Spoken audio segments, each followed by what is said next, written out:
The lights are up at GCU Arena for the first time in 2020-2021. We've got women's college basketball for the Lopes. It has been 8 long months of anticipation, but we are finally here, and the Molly Miller era is about to begin as the Lopes host Game 1 of this season, and they'll take on the team from the Big Sky, the Wildcats of Weber State University. Good afternoon, everybody. Jim Howe bringing you another season of Lopes women's basketball, and a new era begins. And as I welcome my partner in crime, Jack O'Hara, to the microphones. Jack, there's a lot of anticipation and a lot of buzz about Molly Miller and what she brings to the table, but bottom line, the first thing is the lights are up. Well, we've waited way too long for this, Jim. It's nice to see people inside the GCU Arena. Again, it's going to be a very different scenario here, very different perspective given everything going on with the global pandemic. And again, we got a glimpse into the future for some of these athletics this season, getting to cover baseball, men's soccer, women's soccer, as well as some scrimmages that they planned out. But this is the first official home opener of the 2020-2021 season. It's going to be a lot of fun. There's only 250 fans because of the pandemic that are allowed into the building today. You can expect that the Thunder and the Thundering Herd pep band are going to make plenty of noise, but the noise is going to be between the lines, Jack, because there's a lot of anticipation about Molly Miller and what she brings after 6 incredible years on the Division II level at Drury College. Well, we've been talking about this team for a while now, Jim, almost 8 months. I think everybody's going to agree that the time for talk is over, and it's time to put this 2020 season to the test. You mentioned the new coaching staff. It's obviously been the center of attention heading into this season. I mean, Coach Miller is one of the winningest college head coaches in the country. Not my words, but Jamie Boggs' words as well, right, after they hired her back in April. And there's a lot of faith in the new direction of GCU women's basketball. Today we get the first taste of what we can expect moving forward from a coaching standpoint and how the players react to the coaching on the court. And a lot of times when a coach leaves kind of their own volition, as Nicole Powell did when she left in March to go coach UC Riverside, a lot of times the cupboard's bare. Not so here. Molly Miller inherits 7 very talented players from last year. It's going to be a very interesting scenario here because it's a totally different culture as well, Jim.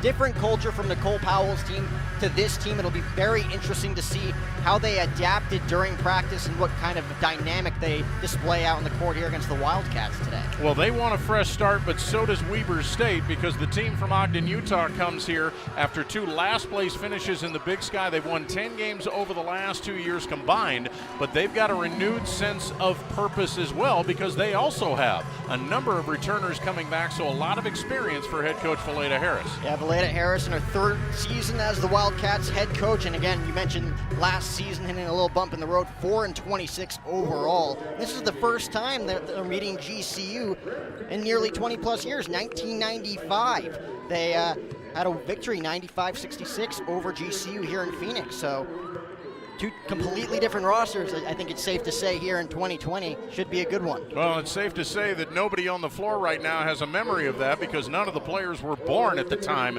that game happened. And of course, we've got a 3rd-year head coach from Utah, and we've got a 1st-year head coach for GCU. So this should be interesting. We are about to finally kick it off as the lights are up at GCU Arena, and we're so glad you're with us. We will take a break and come back with all the starting lineups, all the play-by-play. Grand Canyon, Weber State in the house, and we're glad you are with us on GCU TV.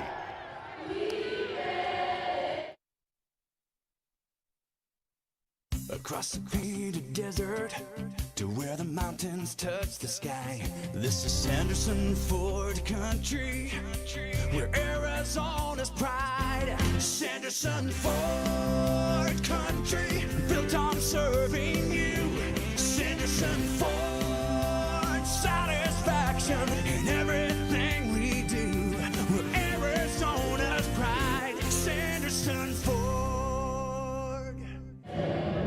Jim Howe, Jack O'Hara back here at GCU Arena. It says, we ready. Jack and I know we're ready. The question is, are you ready? Because we've got Weber State making the trip from Ogden, Utah to christen the Molly Miller era as she begins year 1. The winningest head coach of any current coach in the country, NCAA Division I, Division II, Division III, and now we're going to find out if she can keep that home winning streak alive as we send it down to the court, and PA announcer A.C. Larkin. Good afternoon, ladies and gentlemen, and welcome to the beautiful GCU Arena and this afternoon's women's basketball matchup between the visiting Wildcats of Weber State University and your Grand Canyon University Antelopes! At this time, ladies and gentlemen, we ask you please rise. Gentlemen, please remove your hats as we begin this afternoon with a word of prayer given today by Grace Haskins, a junior majoring in marketing and sports management and a life leader and havoc leader here at GCU. Let's pray. Dear God, we thank you so much for today and the opportunity that we have to come and enjoy the game of basketball. I pray for safety over the players, students, coaches, and officials today, and I pray that we all live our lives to honor you in all that we say and do. In your name, amen. And now, fans, let's meet the starting lineups for this afternoon's game. We begin with the visiting Wildcats. At guard, a sophomore, number 0, Ula Chamberlain. At forward, a sophomore, number 5, Jaden Matthews. At forward, a sophomore, number 21, Darren Hickok. At guard, a junior, number 22, Aloma Solavi. And at forward, a senior, number 24, Dominique Williams. Weber State is led by head coach Valeda Harris, assisted by Anthony Turner, Amy Donovan, and Robert Jans.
Assistant coaches for the Lopes are Emily Ragsdale, Monchino, Blair Middlebrook, and grad assistant Deja Black. Your head coach for the Lopes, Molly Miller.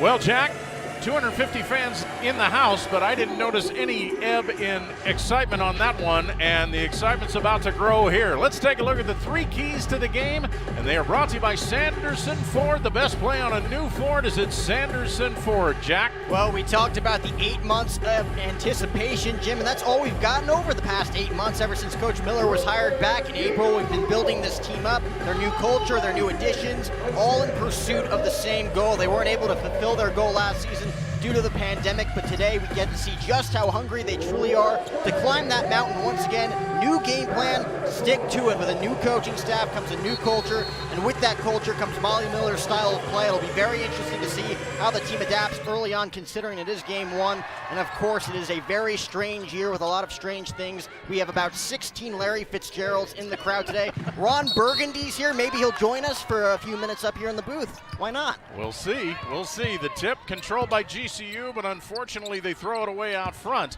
So the first turnover, and Weber State will get their first chance to get on the score scoreboard in 2020. And bringing it up will be Aloma Solove. She's one of 3 transfers on this team, and she's also one of 3 medical red shirts from last year, wearing a heavy knee brace on that right brace. Here's Ula Chamberlain, one of the returners from last year, firing from 3-point range and coming up empty. And speaking of heavy knee braces, here's Taylor Caldwell getting the rebound, bringing it up to Kennedy Shorts, and the little one-hander in the lane is good. That's something Molly Miller is really pressing for Kennedy Shorts. She wants her to be a force in the paint. Yeah, only 9 games played her freshman year, bumped that up to 23 games a season ago. She's going to be a very interesting player to watch this season, given the progress she's made. Solove takes it to the right side. Caldwell with the defensive assignment on her. Here's Chamberlain, covered closely by Laura Piera. Tried for the pass inside. Katie Scott knocks it away. Still 9 on the shot clock as Weber State gets it back. Solove, crossover dribble, drives in, crashes into Katie Scott, and they'll put it up, put it in. It's going to count, and Katie Scott, the reigning Missouri Gatorade Player of the Year, with a look of astonishment as she, the freshman, gets her first personal foul as a low. So that will send Solove to the line for the chance for the first 3-point play of the ball game, and a chance to give Weber State their first lead. A lot of expectations for Katie Scott, Jack O'Hara, but one of the things Molly Miller really stressed is she's still a freshman. There's a lot of expectations she puts on herself, but she doesn't want to overwhelm her. Yeah, like you said, she was named the Missouri Gatorade Player of the Year from a season ago. Gelling really well with this team, and Kennedy Shorts right out of the get-go. But to go back to Katie Scott for a moment, is really gelling well at practice with some of the leaders on this team, including Laura Piera as well as Carla Balagay. Nice play by Pieta to get Shorts involved. Kennedy's got all 4 points, and now scrambling defense by the Lopes, and it forces the turnover, and that was not once but twice where the Lopes converged on the trap and was able to make it pay off. They'll get the ball going from left to right across your GCU TV screen. Laura Pieta asking for help as everybody is sagged back. She needs help to inbound. Pieta, even though there's 7 returners on this team, she is the lone returning starter. Taylor Caldwell did get starts in 2018-2019, but was on the shelf with a torn ACL all last year. Lob into Scott. Hook shot won't go, kind of an underhanded shot off the glass, and here come the Wildcats the other way. Solove off for Chamberlain. Sneak inside, and then the shot is blocked beautifully. Jaden Matthews comes up empty. Shorts with the block. She'll bring it up, stop, fumble, get it back, and now try to slow it up. Throws it out front, and Pieta has to track it down right by the midcourt stripe. We played 2 very frantic minutes, and the Lopes with a 4-3 lead as Pieta starts to inch in, waits for a Katie Scott screen. She's going to fire up a 3, but it's short. Rebound tip to the side. Caldwell's got it. Fresh shot clock. Cross-court pass. Here is Nydasia Jackson. That 3-pointer's short, and you can see some of the jitters, Jack O'Hara, coming out of the gate. Yeah, everybody's excited to be out there on the court, taking chances right out of the gate. Dominique Williams, sandwich, tries to drive, loses control of the ball, and then goes down, and that'll be a reach-in foul. And that's not good news for the Lopes, as that is personal foul number 2 on Katie Scott.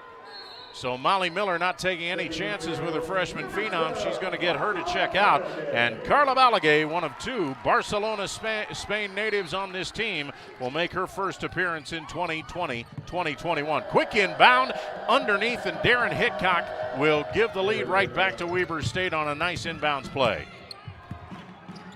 So Caldwell will bring it to the right side. Shorts playing at the high post, gets the ball.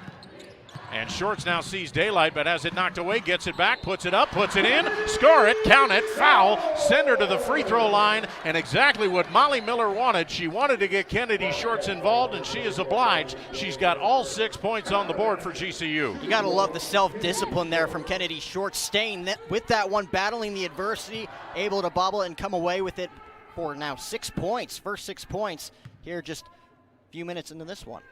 Trying for the 3-point play and converting, so it's Kennedy Shorts 7 and Weber State 5. We played nearly 3 minutes, and the Lopes will press, but the over-the-top pass to Chamberlain breaks the press very quickly.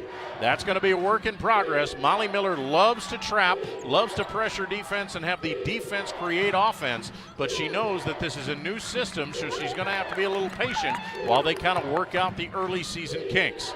Here's Chamberlain, puts up a shot, and that's overshot, but Williams gets it back in. Here is Hickok, puts it up. That one won't go. And good interior defense by the Lopes. Now a lead pass intended for Pieta off the hands of Caldwell, and it's knocked out of bounds by Ula Chamberlain.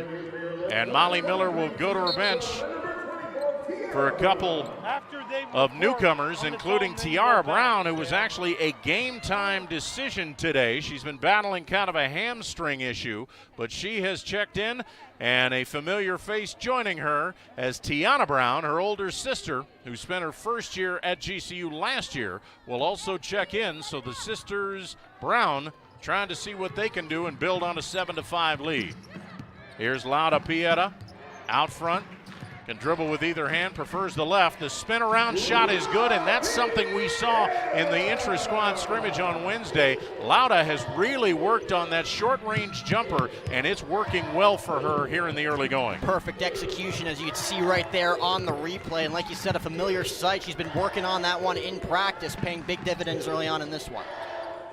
Out front, a couple of head fakes, the spin inside, and then trying to lob it in. Matthews trying to find Hickok, but Darren wasn't expecting the pass, and it goes right through her hands out of bounds. Another Weber State turnover. So the Lopes with a lineup of Pieta, Shorts, Brown and Brown, Tiana and Tierra to go along with Nana Jackson. Driving inside, Brown fumbles, gets it back. Tiara will put it up. That one a little bit short. Tap out comes out front, but Weber State's got it. Here's Chamberlain going up against Pieta. Forces up the shot, won't go. A lot of contact. Pieta goes down, no call. Goes out of bounds off of the Lopes. And I think that was one of those where the referees just wanted to let it go because the contact was initiated by the offensive player. So Solovey will inbound, quick inbound to the side, three-pointer in and out, stays out, and Jaden Matthews still looking for her first points.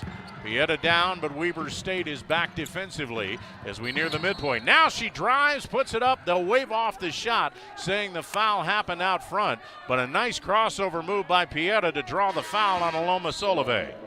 Well, you gotta like what you see so far, Jim, both offensively and defensively. Defensively, especially being very aggressive early on. I know Katie Scott with the two personals thus far. You don't like to see that, but you got to appreciate how aggressive she's been early on in this one. And of course, you got Carla Balagay as well, able to take over at a moment's notice. And like you said, Laura Pierre being very aggressive early on as well. No complaints thus far from Coach Molly Miller. Non-shooting foul, and so with 5:38 left to go first quarter, Caldwell having trouble getting it in, finally does to Tiana Brown across the way. Now Caldwell with Pieta getting her first breather, running the point. Finds Alone, she'll put it up for three! Taylor Caldwell able to pull the trigger, and the Lopes in the midst of an 8-0 run, they lead by 7. Well, that is a long time coming for Taylor Caldwell. You mentioned having to sit out a season ago with that torn ACL. You saw the fist bump from Molly Miller as that defense extended out by the three-point line, forcing another Wildcats turnover. Molly Miller has said, you know, I may seem somewhat composed off the floor, but I will definitely be animated when I see something that I like and when I don't like on the floor. Well, she said she's super competitive, and even her coach, Nyla Millison, now at George Mason as the head coach. She was her Drury head coach back during her playing days. Said that she's one of the more ultra-competitive people even to this day. Jackson makes the two, 14-5, and the Lopes are in sync. Chamberlain, long three won't go. Williams fighting for the rebound with three different Lopes, and it's a tie-up. The possession arrow favors Weber State, but we're already seeing plenty of it, Jack, that they are scrambling and moving all over the floor. That's exactly what Molly Miller wants to see. Timeout on the floor, and the Molly Miller era off to a great start.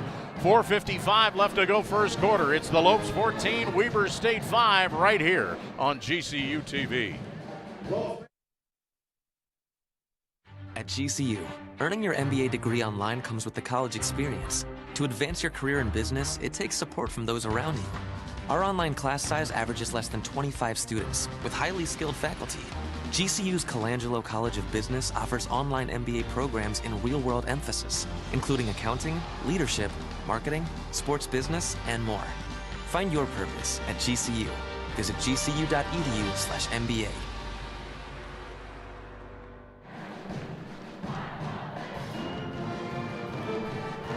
I'll get the best gear to show off your Lope pride this season. Go to lopeshop.gcu.edu to find everything Grand Canyon University, from the newest apparel to the coolest accessories. Use promo code GCUTV20 today only to get 20% off for being a GCU TV viewer. Log on and get your gear today. So far, exactly what the doctor ordered, Jack O'Hara, that a 5-4 Weber State lead has been usurped by a 10-0 run, and it's exactly what Molly Miller loves: defense creating offense, and you can see the scrambling defense of GCU right now bothering the Wildcats. Well, perfect execution thus far, Jim, and Weber State being very aggressive. They know they don't have a ton of time on their hands offensively. We've seen Chamberlain put up a plethora of shots to this point. No go for her thus far, and Weber State, like you said, they've dug themselves a hole, down by 9 with about 5 minutes left to go here in quarter number 1. A 10-0 run for the Lopes. We'll see if that offense can keep the pedal to the metal.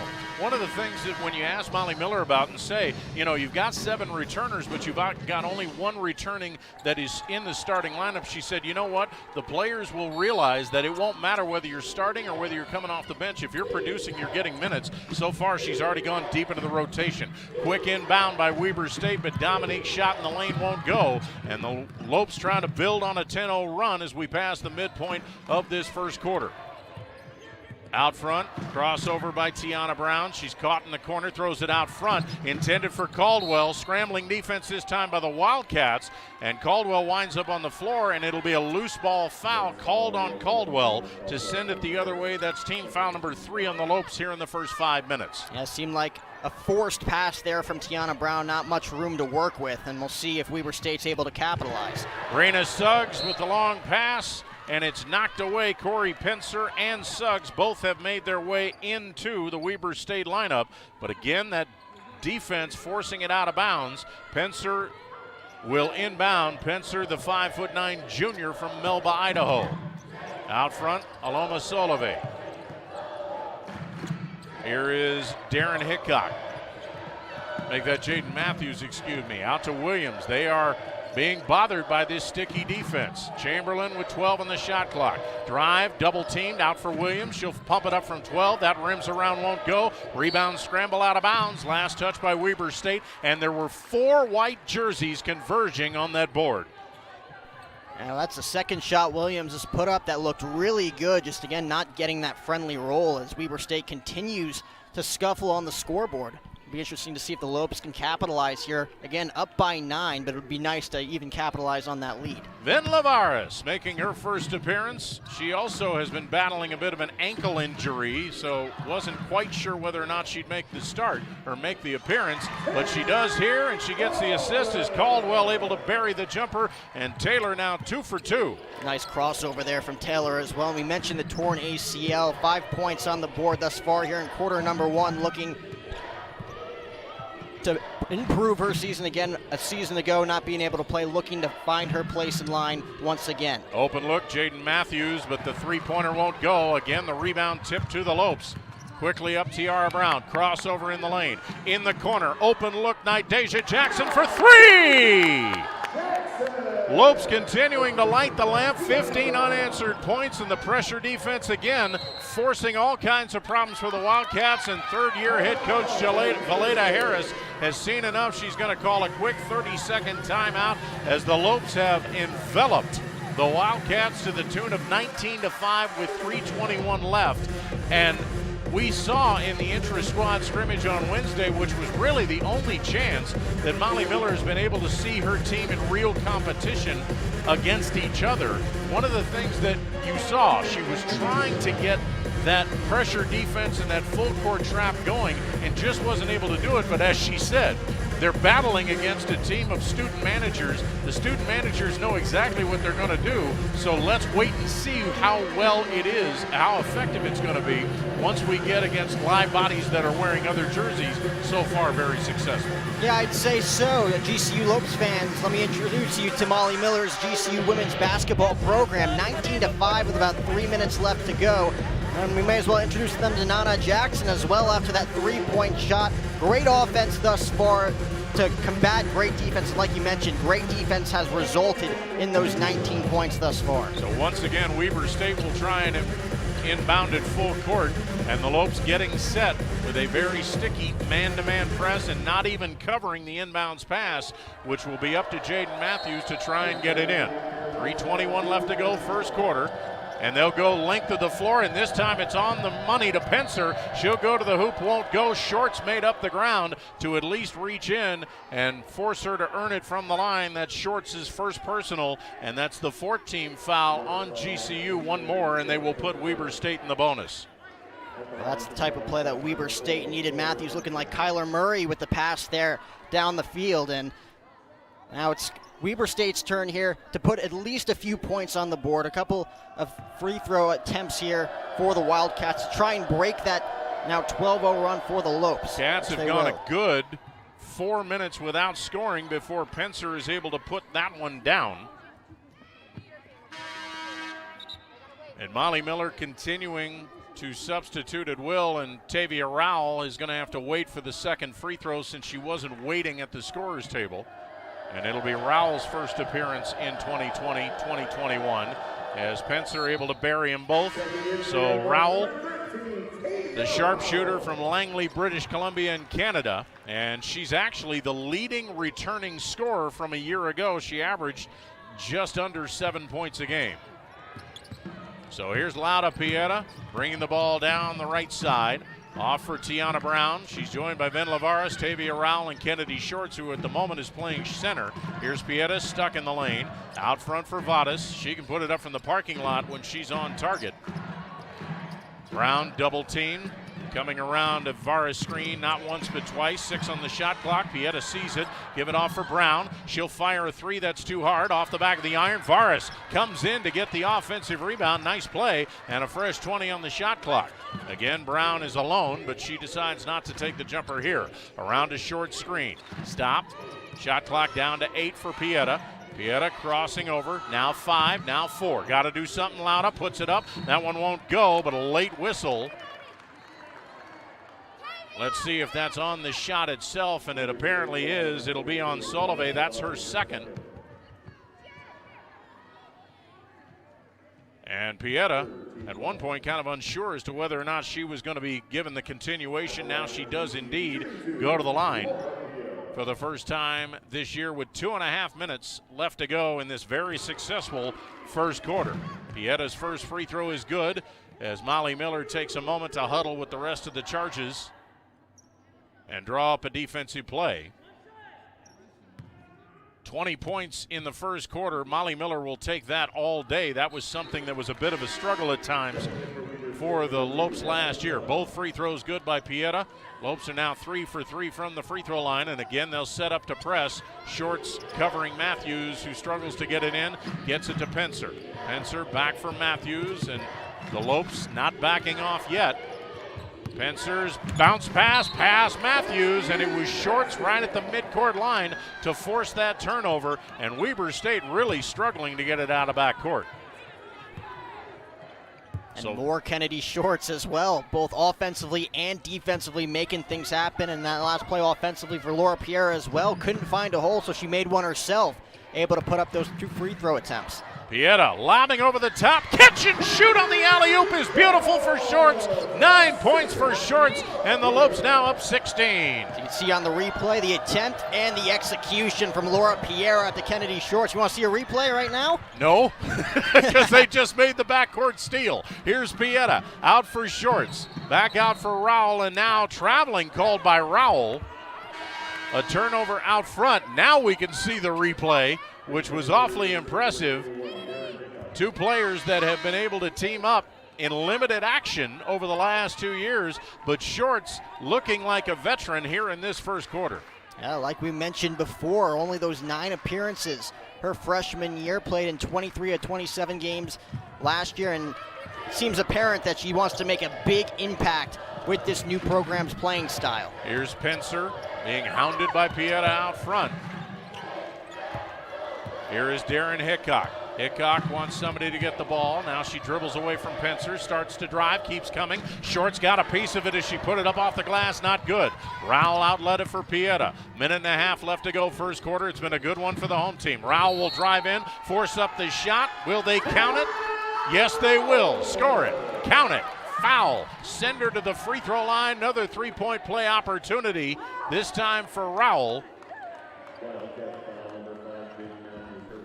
Altavia just outsmarting Chamberlain there as she was able to drive into the paint, and then of course Hickok looking for the charge, didn't get it, as once again Weber State, they don't have anything going for them at the moment. The Lopes again putting the pedal to the metal, really looking to size up this lead.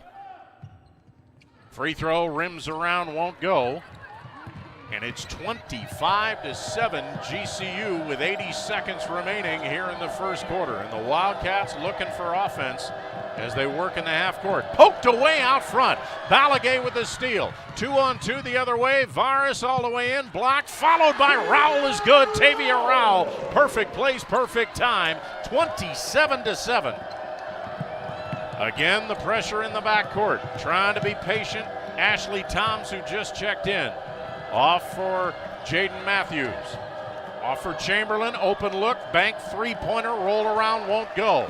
Inside of a minute. Streaking down the right side, Taylor Caldwell. She'll stop, she'll pop, she'll get from 15 feet, and all cylinders moving right now for the purple and white. Everything is going right, and Taylor Caldwell coming out of the gate strong.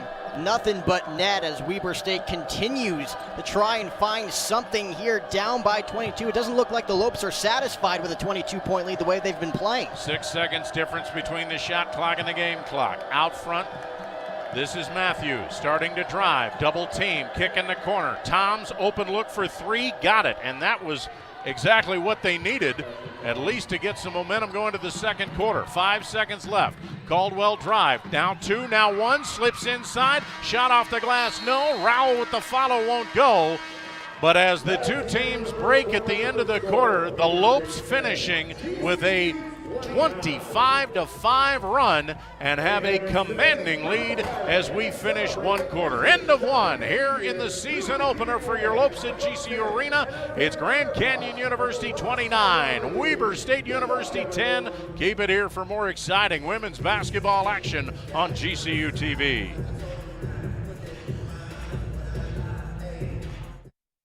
Do you like to create, collaborate, and solve problems? At Grand Canyon University, you can earn your advanced degree in computer programming, computer science, or information technology. Explore the world of data science or business analytics and change the way businesses operate. Embrace your patriotism and study in cybersecurity or earn your Java certificate. Now's the time to make a change by building a career in one of these high-demand technology programs. Enroll today. Find your purpose at gcu.edu. Our military heroes' courage and bravery give greater meaning to what it is to be an American. Grand Canyon University honors our heroes and pays tribute to your heroism. Thank you for your service. Rock a showstopper, beats, get it crunk and wired. Wave your hands, scream loud. Everybody here, get it out of control. Performance is your profession. You excel in bringing the best out of people and teams to discover their true potential, but you strive to take the next step in your career. GCU's PhD in Performance Psychology online degree program gives you the tools you need to elevate your performance to the next level, and do it all within your tight schedule. When human excellence meets cutting-edge technology, business advances. Find your purpose at GCU, where advanced technologies drive education. Private, Christian, affordable. Visit gcu.edu/online. You have a foundation of strong values. You belong where your passions come to life.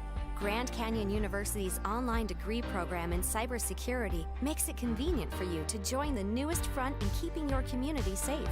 GCU teaches you how to secure and protect a virtual environment. Join the growing field of cybersecurity.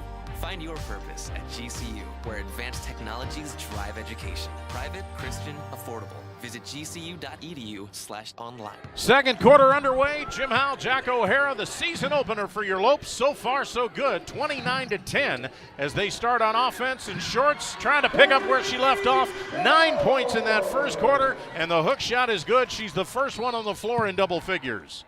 Definitely opening up some eyes on that coaching staff is Kennedy Shorts, and I hope it was worth all the hype, Jim. 21-point lead coming into the second quarter. It's looking good for Molly Miller's squad. A holding foul on the inbound called on Lauda Pieta. But Weber State continuing to struggle to get it in, and Corey Pencer able to spring free to get the inbounds pass this time. It's Corey Pencer, Dominique Williams, Ashley Toms, Ula Chamberlain, and then inside for the first time today, Vicky Pata wearing number 20. Weber State going into the weave as Tom stops the dribble, lobs over the top for Williams, being covered in a switch by Jackson, puts up the hook shot, holds on the front of the rim and drops off. Pencer sneaks in, follows, that one won't go, but she's hacked and fouled, and 2 team fouls on the Lopes in the first 42 seconds of play, and that will cost Kennedy Shorts her second personal of the afternoon. So Pencer, who's already 2 for 2, from the line so far this afternoon, back there for a pair, and the first one rattles around before it drops through. The Lopes trailed 5-4 at one point and then ran off 15 straight, and they've been cruising ever since. Pencer 2 for 2 as she converts, and it's 31-12. They've led by as many as 22, and now an offensive foul is going to be called on Pieta. Back-to-back personals on Pieta in the first 45 seconds, and that will get Molly Miller moving around with the rotations, because now she has 3 of her 5 starters, Short, Scott, and Pieta, with 2 personal fouls apiece. Even though they're down by 19 at this point, Toms with an excellent play there, whether it was a charge from Pierre or whether it was great acting from Toms herself, trying to make something happen for the Wildcats. Again, down by 19, but still have plenty of room to work with. So Weber State will inbound it in the front court, does so to Ashley Toms. Toms will take the dribble over to the right side. Now stop off for Dominique Williams. Williams picked up by Varis way out front. Stop the dribble. We played a minute here in this second quarter as Weber State tries to chip away at the deficit. Lob inside, knocked away. Balagay had the healthy hands, and Nana Jackson with the steal. Here's Vadas, fake the 3, off to Jackson. Open look for 3, off the mark. Rebound tipped underneath, scramble for the ball. Caldwell not giving up on the play, and then as Toms goes down, a whistle, and that will be a holding foul on Taylor Caldwell.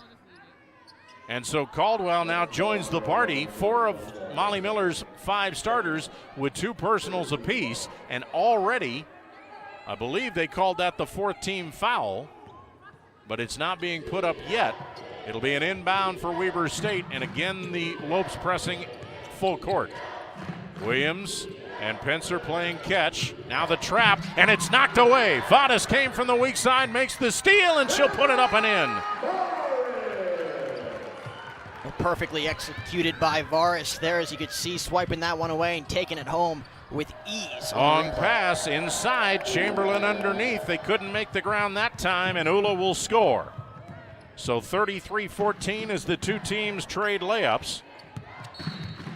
What will be interesting is Balagay held and fouled out front by Vicky Pata, and that's the first team foul for Weber State. Katie Scott, who got 2 early personals, will check back in on the non-shooting foul. But what'll be interesting, there's so much energy, Jack, by this defense of the Lopes, but the question is, will that energy still be there late in the 4th quarter? Well, we've seen the perks of it thus far with 33 points. We've also seen the negatives with, like you mentioned, 4 of the 5 starters with 2 personals each. It should be interesting to see if they slow down given their lead right now. Vadas gets the inbounds pass cross court. Off for Balagay, trying to look in for Scott. Instead finds the open Jackson, who fakes the 3, drives in, puts it up, won't go, but forced the contact. And Nana, very aggressive so far, and she gets the benefit of the foul on Aloma Solovey, which is her 3rd, and that will likely send her to the bench. And just on cue, Ashley Toms checking in for 3rd-year head coach Phileta Harris, and Solovey asking her coach, what'd I do?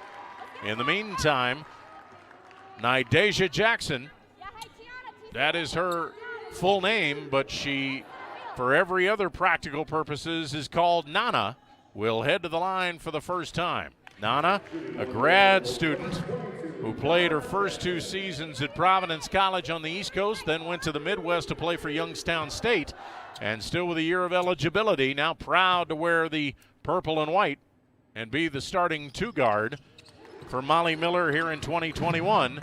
Both free throws good, and the lead back out over 20. Again, full court pressure as Pata inbounds to Toms.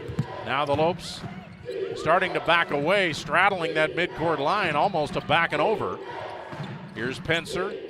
Pencer backs away from Vadas, fires a three, but that's too hard. Inside position owned by Brown, but Pata able to force her to turn it over by getting it out of bounds. So Weber State will get a second crack at it, this time down the floor, and a fresh 20 on the shot clock with 7:49 left to go before the half.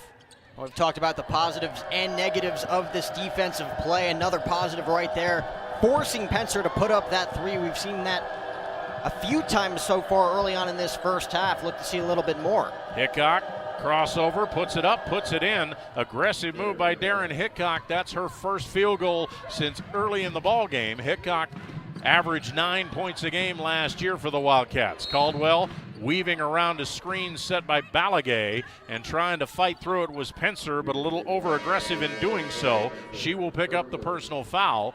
And now each team with 3 team fouls as Katie Scott got a very quick breather on the Lopes sideline. She'll check in for Jackson, and Molly Miller now trying to go big, both with Balagay and Scott, her 2 big centers, in at the same time. So a non-shooting foul. Caldwell will inbound out front. Looking, waiting for somebody to move. Finally, Balagay comes to get the ball. Pieta on the bench, so Caldwell running the point. She'll back away. 8-footer won't go. Scott able to tip the rebound to herself, and instead of going back up, wisely brings it back out front. Knocked away from her. Fresh shot clock. Starts to drive, and then a reach-in foul by Pata, who gets insult to injury. Not only does she get called for the personal, but she takes a shot from the shoulder of Katie Scott right in the jaw. So now Weber State out of fouls, and we haven't even played 3 minutes in this second quarter. Another non-shooting foul as Caldwell gets it. Comes around a Balagay screen out front. Stop the dribble. Vadas comes out to get the ball.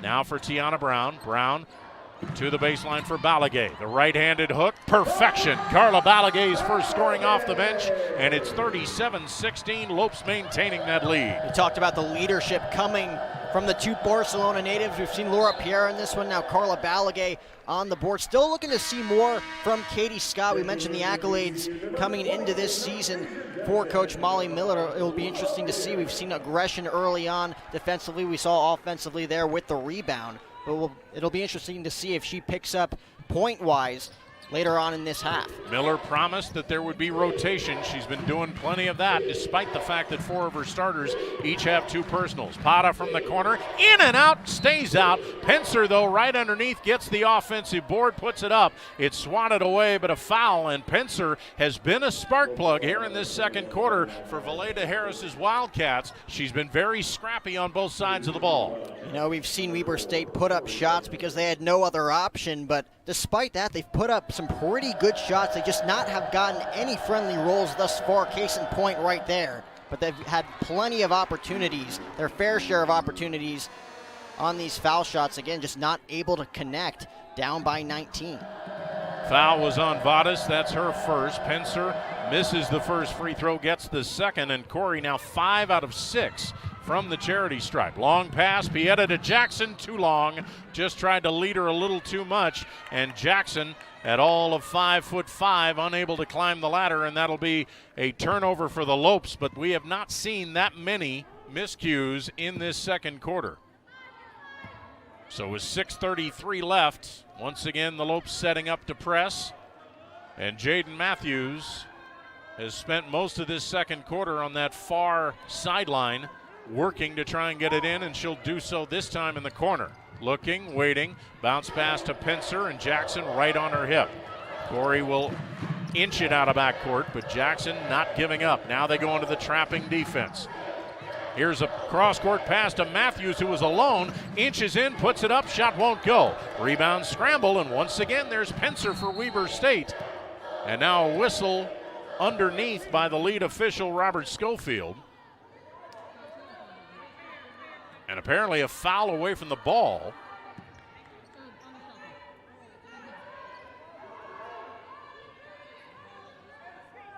Didn't put up a foul, so I'm not quite sure if that was just a...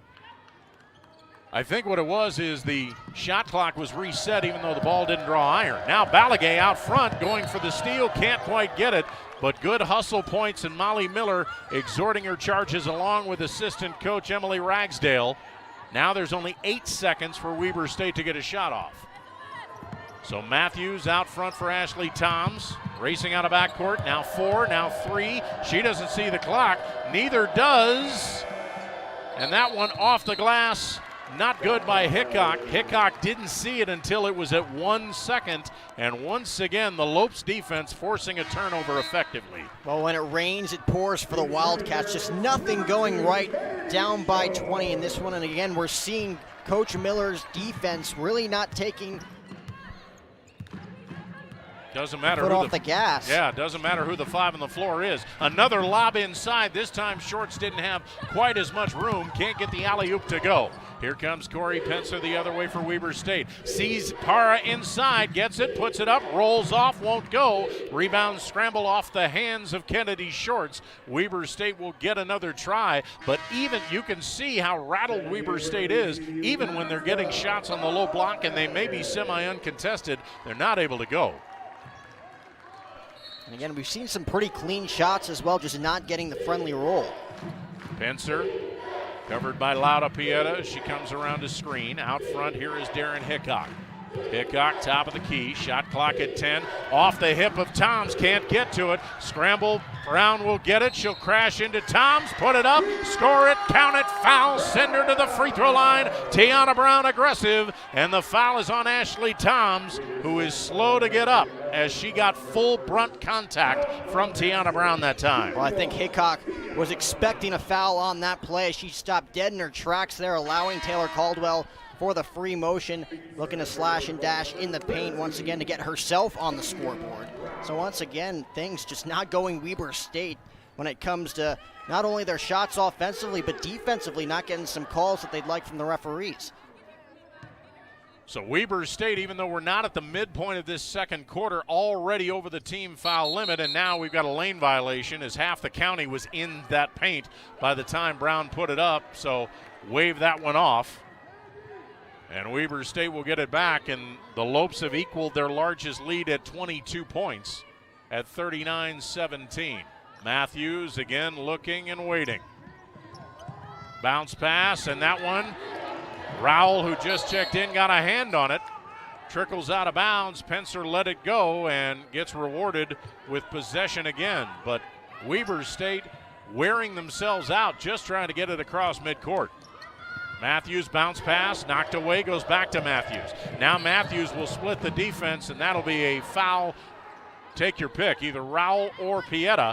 That will also put the Lopes over the team foul limit. That is personal foul number 1 on Tavia Rowell, which is good news for Molly Miller because that was almost 3 fouls on her starting point guard, Lauda Pieta. So Matthews to the line for the first time this afternoon. And Matthews, who was the 5th best scorer on this Weber State team a year ago, looking to get in the scoring column for the first time this afternoon as Dominique Williams will replace Vicky Pata in the Wildcats lineup. Wildcats actually led twice. That was in the first couple of minutes of the ball game, but a 5-4 lead suddenly became a 19-5 deficit, and they've been working uphill ever since. Matthews makes the first free throw, and 5:17 left to go before halftime. Next free throw is also good. And once again, Miller rotating at will as Lauda Pieta steps out, and Taylor Caldwell will take over the point guard duties. Rowell, Caldwell, Tiana Brown, Nydasia Jackson, and Carla Bellagay. That's the 5 on the floor wearing the Lopes purple. Caldwell around a Ballagay screen, stutter step, double team momentarily. Stop the dribble, lob it to Ballagay on the high post. Drive with the left hand, hook shot, that one won't go, and Williams boxes out to get the defensive board for Weber State. Wildcats in all black trimmed in white, the Lopes in all white trimmed in purple. Williams out front. Wildcats trying to step up the pace, but the Lopes pace defensively matching it well. Pencer out front, now a lob for Williams. Nice play just to get that pulled down, and Matthews will score on the lay-in. Caldwell down the right side. GCU not taking the foot off the gas. Open look in the corner. Jackson for 3, that's short. Rebound to the floor. Ballagay battling with Dominique Williams. Make that Jaden Matthews, and the held ball, the possession arrow will go towards Weber State. And we have a timeout on the floor. 4 minutes, 27 seconds left to go before halftime, and the Lopes continuing to be in cruise control. It's GCU 39, Weber State 21. More exciting Lopes women's basketball on the way right here on GCU TV. Bossy, bossy. Just looking at my kids like I'm bossy.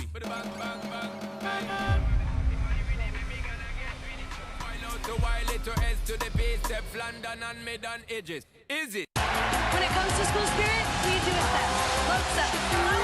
Lopes up. Lopes up. Lopes up. Lopes up from Afghanistan.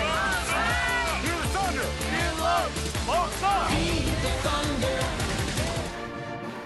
Hey GCU fans, if you haven't already, it's time to download the Lope Nation app. Watch Grand Canyon University home sporting events directly from your app. Receive personalized news and score updates for your favorite Lopes teams. Follow the Lopes closer than ever before with scores, schedules, stories, and more. And even more perks will be coming soon. Search GCU Athletics in your phone's app store or download the GCU Athletics app now at gculopes.com/app.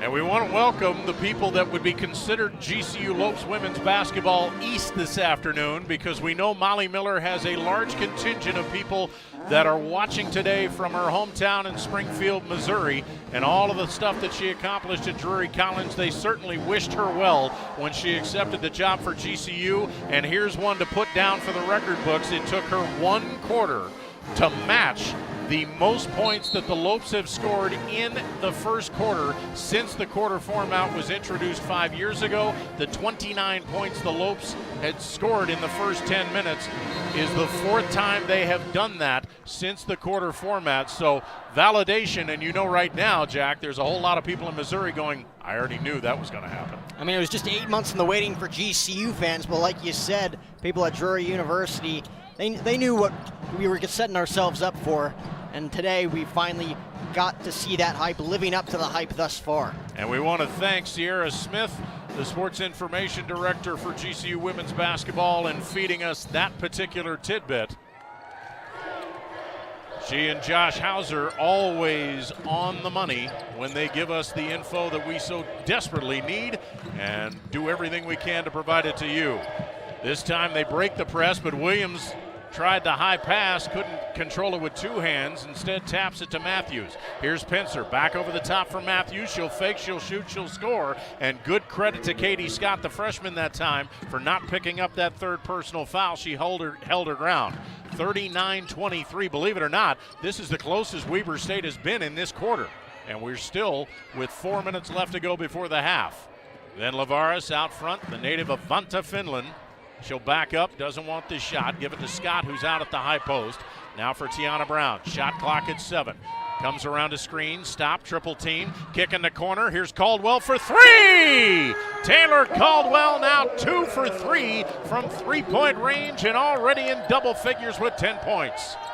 Well, the 2 names that really stand out thus far are Taylor Caldwell and Kennedy Shorts, really making an impact in this new dynamic early on. They have half of the 42 points on the board for the Lopes here in this first half. Matthews handoff to Pincer, goes back to Matthews, who drives to the hoop and scores. That's a design play, work to perfection. Count the bucket for Matthews. Send her to the free throw line with 3:13 left.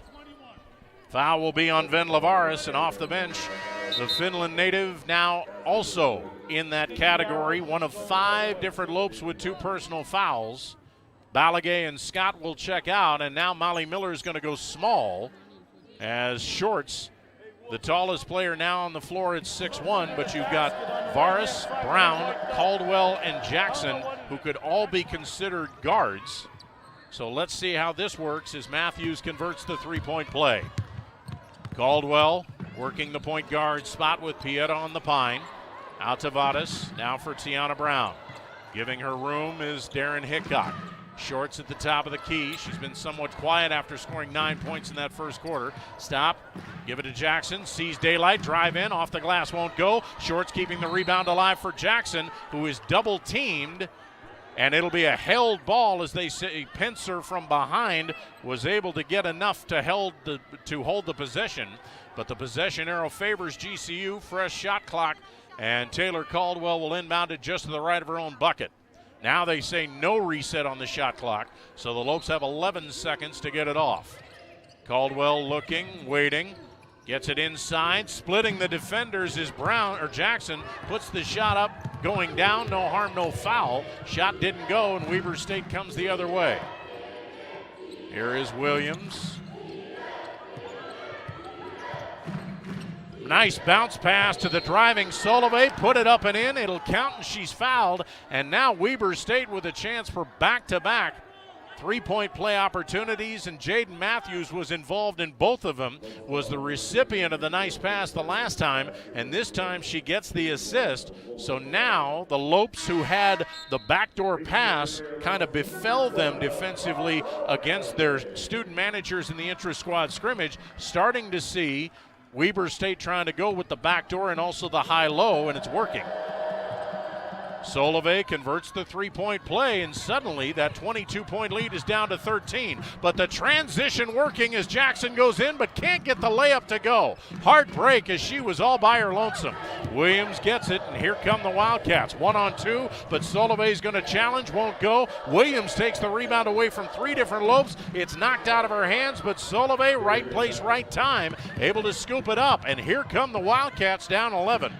Now inside, Caldwell finding Balagay all by her lonesome, and Carlo with the easiest layup of the game, and that's a big momentum shift. Let's see if the Lopes defense can match it at 44-31. We're inside of 2 minutes left. Bringing it down is Solove.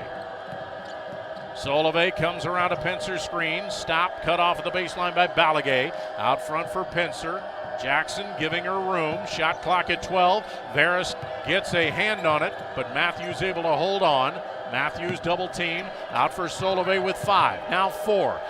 Gonna have to do something. She's got Veras in her face. Throws it to Pincer, and Pincer can't get the shot off. And once again, the Lopes bench applauding in unison as another defensive gem to force the turnover, Jack. Well, it'll be interesting to see if that leads to more confidence defensively. Weber State's offense gaining a little bit more confidence in these last few minutes, like you mentioned, narrowing that lead to 13. But if GCU's offense continues to put their foot on the gas, it might not mean much for Weber State.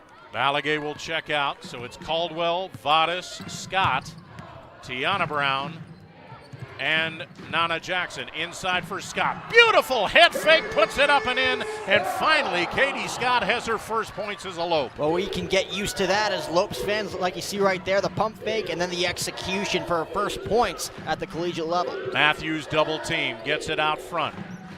Open in the corner for 3. Darren Hickok will drain it. That's her third field goal, and Weber State not going away as we move inside of the final minute of the first half.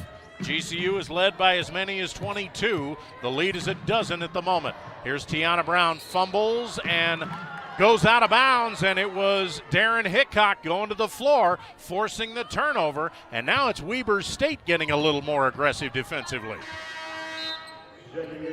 Molly Miller will get Balagay and Rowell in for defensive purposes. Tiana Brown and Katie Scott will leave. She doesn't want to take any chances that Scott picks up that third foul in the final 48 seconds. So it'll be Williams inbounding just to the left of her own Weber State bench. 48 seconds left to go in the first half. Once again, the Lopes scheduling to press, and they do, but Pincer comes to get the ball. Double teamed in the backcourt. Bounce pass for Williams. Williams back for Pincer. Pincer looking inside, nobody open. Gives it back out for Aloma Solove. Solove will drive in, a little running one-hander too hard. Rebound scrambles. Solove able to come up with it, and now she's tied up. Possession arrow favors Weber State, but Solove in the last 2 minutes, very scrappy, whether it's out on the perimeter or inside all of her 5'7" frame, and she's using it. Solove will inbound to the left of her own bucket with 13 on the shot clock, 30.7 left to go in the half. Looking, waiting. Pass inside, not a good one. Intercepted by Tavia Rowell. Shot clock is off, and the Lopes can go for the final shot of the half if they want to. Inside for Balagay. Start left, go right, hook shot, bound around and drop through. Carla Balagay. 15 seconds left to go in the half. 14-point Lopes lead. Weber State comes down. Solove will stop, now double team to the trailer Hickok. She'll put it up from 12. She'll get it from 12. 3 seconds left to go, and the Lopes are not going to have a chance to inbound it before the end of the half.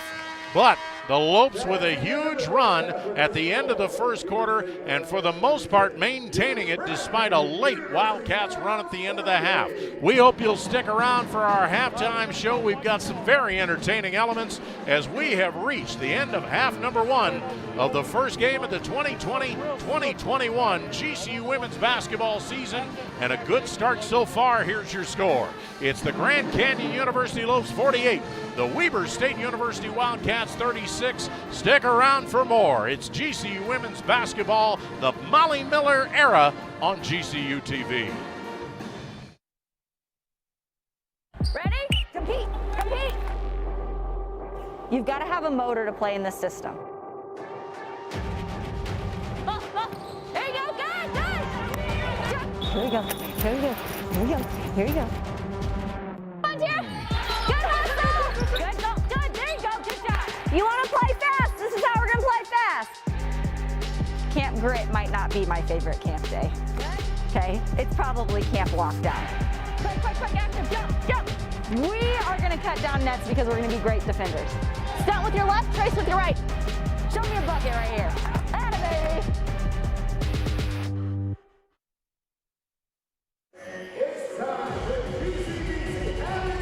Jim Howell, Jack O'Hara back here, and you saw some of the feistiness of Molly Miller just in a practice. We've seen plenty of the feistiness, Jack O'Hara, so far in the first 20 minutes as Molly Miller directing traffic for defensive purposes. She wanted defense to turn into offense, and she's got 48 points on the board as a result. Well, I think it's safe to say that defense has equaled the offense thus far for the Lopes. The defense creating plays, especially for those two names that we mentioned. Kennedy Shorts really making her presence felt early on in this one with 11 points. Taylor Caldwell, again, her first game in nearly 2 years, putting up 12 points thus far, 5 for 7 from the floor.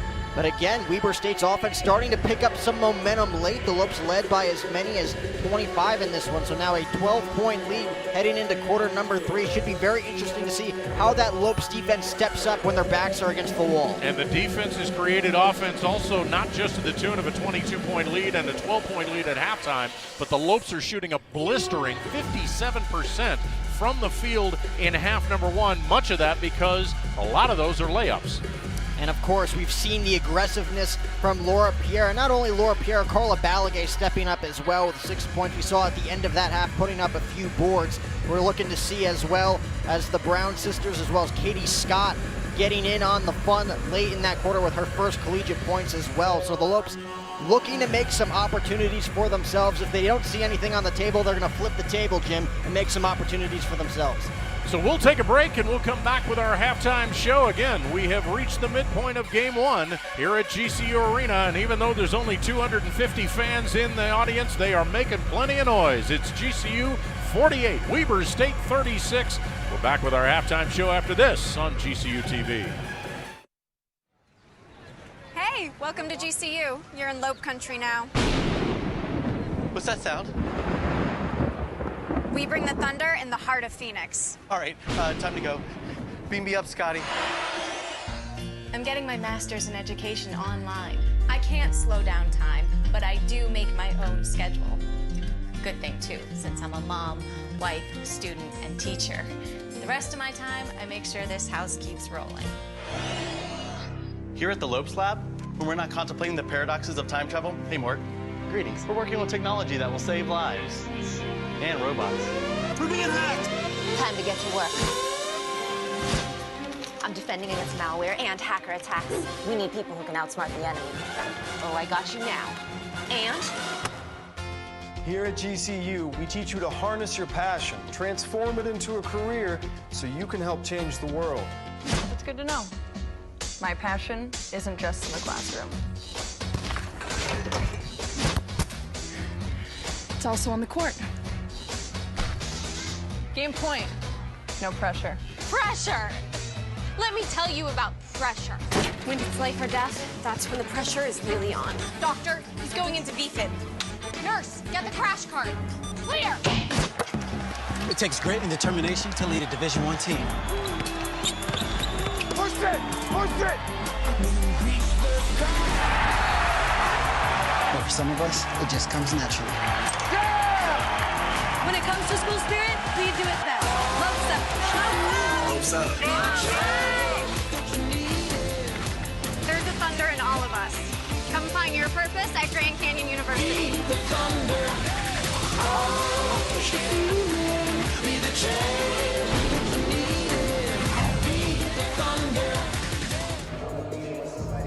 With Jack O'Hara, Jim Howe back here for the season opener. Glad you're a part of it right here at GCU Arena as the Lopes leading by as many as 22 points with a lead of a dozen at the break, 48-36 over the visiting team from the Big Sky Conference, Weber State University. And we hope you've had a wonderful Thanksgiving weekend so far. And we know that with a new era and a new team and a new coaching staff, sometimes culture can be mixed. But the culture so far has been very strong for Molly Miller and her new charges for GCU women's basketball. And this week, with Thanksgiving impending, was no different. Take a look.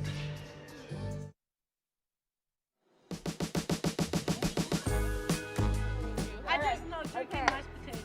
On your mark. Get set. Go. I don't know what this is. Mashed potatoes. Come on, kid. You're on the clock. Okay, it's a pasta. Mac and cheese. Yep.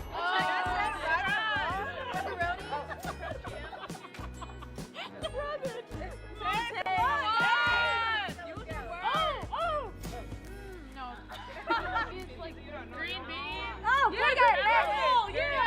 And go. Oh, ew. Okay, sweet. And not potato, but Sweet potato. Yeah. Smell it. Come on, Pete. Oh. He can't fight. Save the color. Save the color. I don't like it. I don't know what it is. Sweet potato pie. Is it stuffing? Yes. Oh, that's good. Come on. Just say anything. Come on, T. Yeah. I don't know what this is. Yeah. What does it smell like? It's leafy greens. Put your... Ew, what is this? Oh my god. I'm so sorry, y'all. I don't know what this is. Here, describe it. It's like tofu. Come on, y'all. We gotta see it. Cheesy. Macaroni. Yep, good. We know it's nasty, but what does it smell like? Ew. Okay, it's really creamy. Mashed potatoes, No. gravy. It's like a little, I don't know, it's a vegetable. Vegetable is sweet. No, this is really good. This is Thanksgiving. Oh my god, I can't say what I know this is. Are you describing it? You know it, there you go. Oh, I know. It's yellow. Yellow. Banana. Corn? Is that what it is? Yeah. Oh. It grows in the field. It's yellow. Yes. Wow. Yeah. Oh, that's right. right. Oh my god. It's a sauce. Cranberry. Yes. It's 454. Can we take Yeah. that? Yes. I don't know. Favorite dish? It's like kind of tart. Oh. It's like Descriptor? tart. Eat a big bite. Okay, it's like rubbery for sure. Salty. Yeah. Yeah. She said it. Drum roll. Oh, thank you.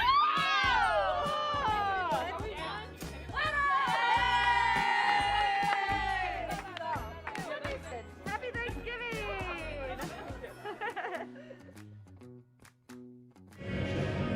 Well, I would say if you're going to build a culture, you want to build a culture of trust. When you have something like that and you're blindfolded and tasting something you don't know, you better have trust in your coaches and your teammates, Jack. I don't know if that's fun or terrifying, Jim. I don't know if I would have much trust in that, but obviously a team culture building exercise there for the women, and obviously paid off.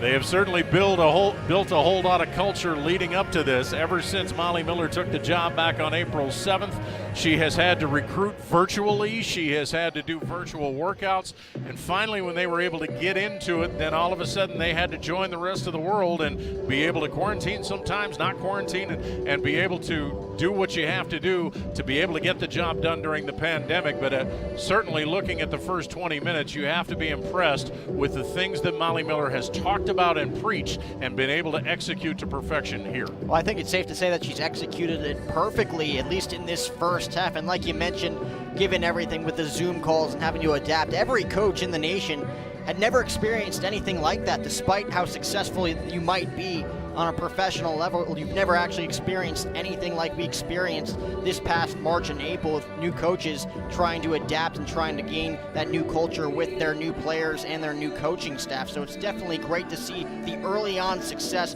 for Coach Miller and her staff. It'll be only a matter of time to see if that success transitions into half number 2 and quarter number 3. So many question marks that we never would have thought of when we shut down on March the 12th as to what it was going to look like, how it was going to be focused, and the fact that college basketball was the first sport when you've got two very successful soccer teams at GCU, you've got a very successful women's volleyball team, you've got swimming and track and field, and yet this athletic season didn't officially commence until Wednesday night with GCU's men's basketball team. It really says something about the heart of this campus. I mean, obviously the moniker is the heart of Phoenix, but we've certainly proved it with things and how they played out and just the resiliency of this student body. It doesn't get as loud and it doesn't get as thunderous as it does inside the GCU arena. And like we mentioned, a lot of cutouts here, not that many fans as we would want to see. Again, 250 the capacity coming in for this home opener on this Friday afternoon, but nonetheless being very creative with these cutouts. We got Phoebe Buffet from Friends, not to mention about 12 different President Muellers as well. 12 different cutout types as well, not just the same one. Exactly. I wonder if he's actually here. I'm sure he's probably tucked away somewhere, but I'm sure if he's not, then he's probably watching. And President Mueller, we hope you like what you see. We certainly have. Let's go ahead and get to the upcoming schedule, and it's brought to you by Commonwealth Insurance, the way insurance should be. Jack? Well, men's basketball back in action on Saturday at 6 p.m. as well as Tuesday night at 7 p.m. taking on Mississippi Valley State. And of course, your women's basketball program back in action against Benedictine Wednesday night at 6 p.m. Back in full force here with the basketball programs here on campus. And remember that you can catch both the Benedictine game against the men's basketball team tomorrow night as well as the Mississippi Valley State game on Fox 10 Extra. That is channel 45 in Phoenix. You can also catch it on ESPN3 with Barry Butel and Scott Williams. And then for those of you who are radio fans, you can always catch it at 1580 The Fanatic with the radio voice of the Lopes, Michael Potter, as well as our Lopes insider who is all over the place, including down on press row right now as we speak, Paul Coro. And then, of course, you can join us right back here on GCU TV Wednesday night. Jack and I will have the call for Ben U against the women's Lopes. Speaking of the women's Lopes, they are back out on the floor and they are completing their warm-up, so we're about ready for the second half of basketball. We'll take one more break and come back with that second half action. 48-36 GCU on top of Weber State right here on GCU TV. Curiosity fuels you. So when you're ready for a fulfilling new career, let your curiosity fuel that change. Grand Canyon University's online degree programs in technology make it convenient for you to achieve your dream. GCU teaches you how to plan for innovation. By applying that knowledge to today's most challenging problems, you're helping to build a better tomorrow. Find your purpose at GCU, where advanced technologies drive education. Private, Christian, affordable. Visit gcu.edu/online. GCU helps you stay focused on staying purpose-driven. They give you the tools to find what your purpose truly is. Once I got out here, I kind of had an identity crisis. Walking around campus, I saw a flyer for something called Java Jams. When I first walked onto that stage, my heart was pounding, but I was able to find myself as an artist. My name is Joseph, and I'm earning my Bachelor of Arts degree at GCU.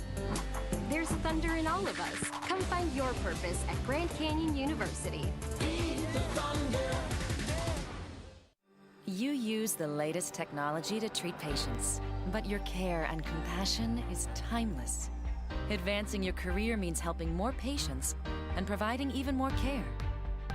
Grand Canyon University's online programs in nursing make it convenient for you to become the expert every patient deserves. Find your purpose at GCU, where advanced technologies drive education. Private, Christian, affordable. Visit gcu.edu/online. You use the latest technology to treat patients. Grand Canyon University's online programs in nursing make it convenient for you to become the expert every patient deserves. Private, Christian, affordable. Visit gcu.edu/online.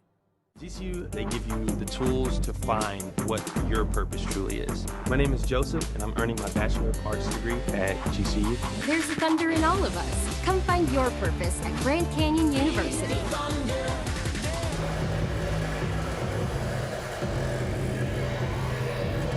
Now for a look at the Copper State halftime stats, brought to you by Copper State Credit Union, the way insurance should be. And while you look at the stats, Jack O'Hara, there's a couple that really jump out. And of course, you got to start with field goal percentage.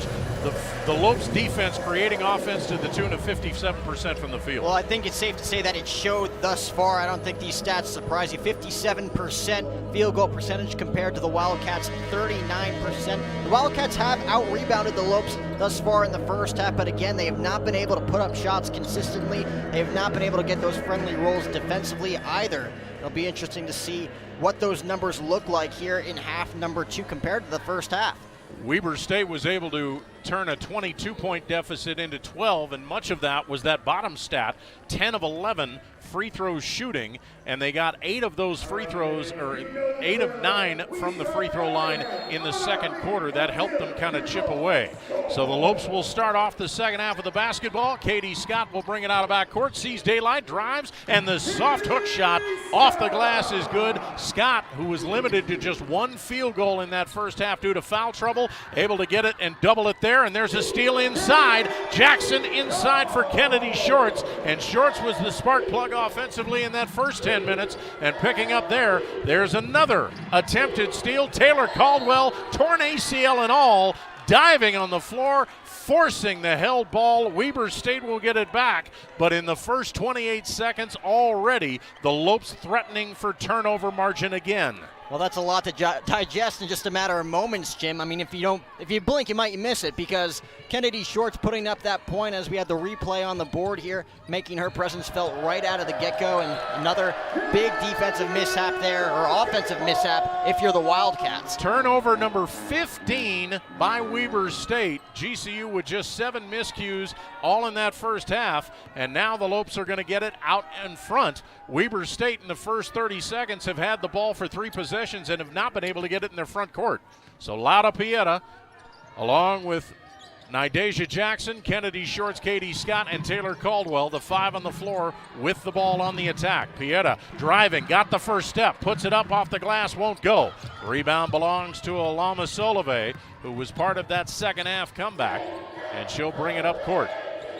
Off now for Darren Hickok, along with Dominique Williams, Jaden Matthews, and Ula Chamberlain. And Williams able to weave her way through and score. That's her second field goal, and it's 52-38. Lopes with the lead and the basketball. 1 minute gone by in quarter number 3. Pieta out along the right arc.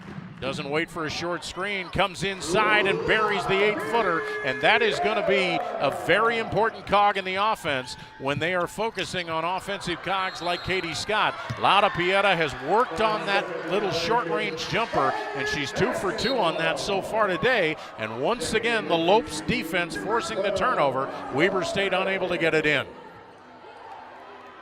So once again, Weber State unable to get it across midcourt. Pieta looking to inbound underneath, does so to Katie Scott on the side. Out front for in the corner, Pieta, covered by Ula Chamberlain. Out for Nana Jackson. Here's Balagay, the lob inside. Scott off balance, couldn't plant the feet and put it up, and instead the shot doesn't go. Here comes the Wildcats after the miss. Jaden Matthews hands off for Ula Chamberlain, backs up, fires a 3, and gets it, and they don't want to see Ula Chamberlain get on track. She was the second leading scorer on the team a year ago. That's only her second field goal. Back down to a 13-point edge. Balagay working hard, puts it up. The shot goes, but wave it off. They say the foul happened before the jumper, and instead it will cost Jaden Matthews her second personal foul of the afternoon, and it'll be a non-shooting foul as Pieta once again will inbound it underneath. Lob for Scott. Scott, couple of bounces, still with Williams in her face.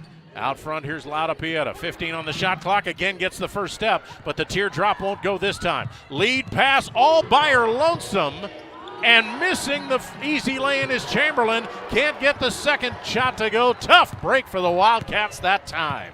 Well, if you're Coach Harris, you cannot let that be an exception there for Ula Chamberlain. She's been very aggressive early on in this one. That one just not going her way. Caldwell, fall away jumper from 8 is good. Taylor Caldwell in her first game in 2 years, now leading the way with 14 points.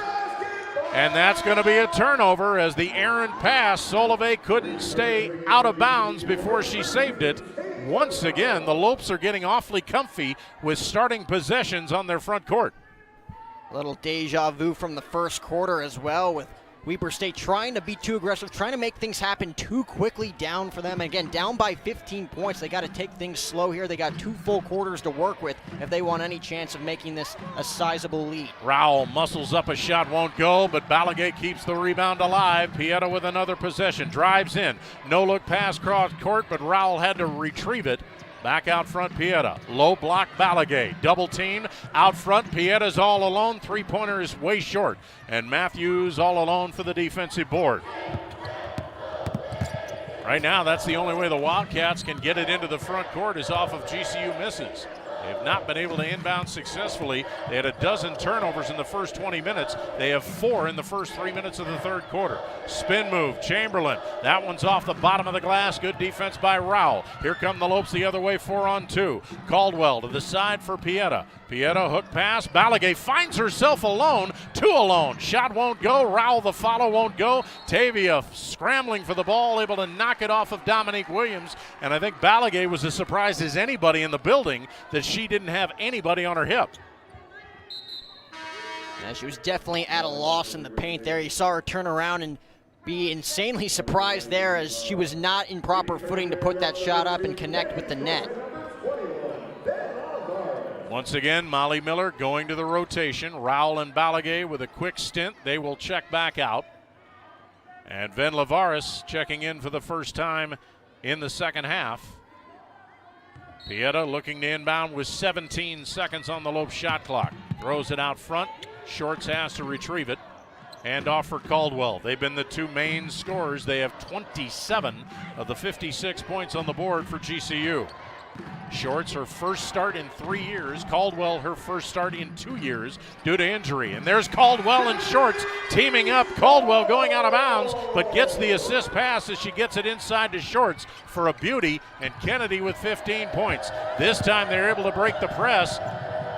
Gets it inside for Vicky Parra. Now she's trapped on the baseline and throws it away again. So even when they get beat, Jack, they're able to make up the ground very quickly and force another TO. Timeout on the floor. Wow, 6:02 left to go. We're going to keep it here.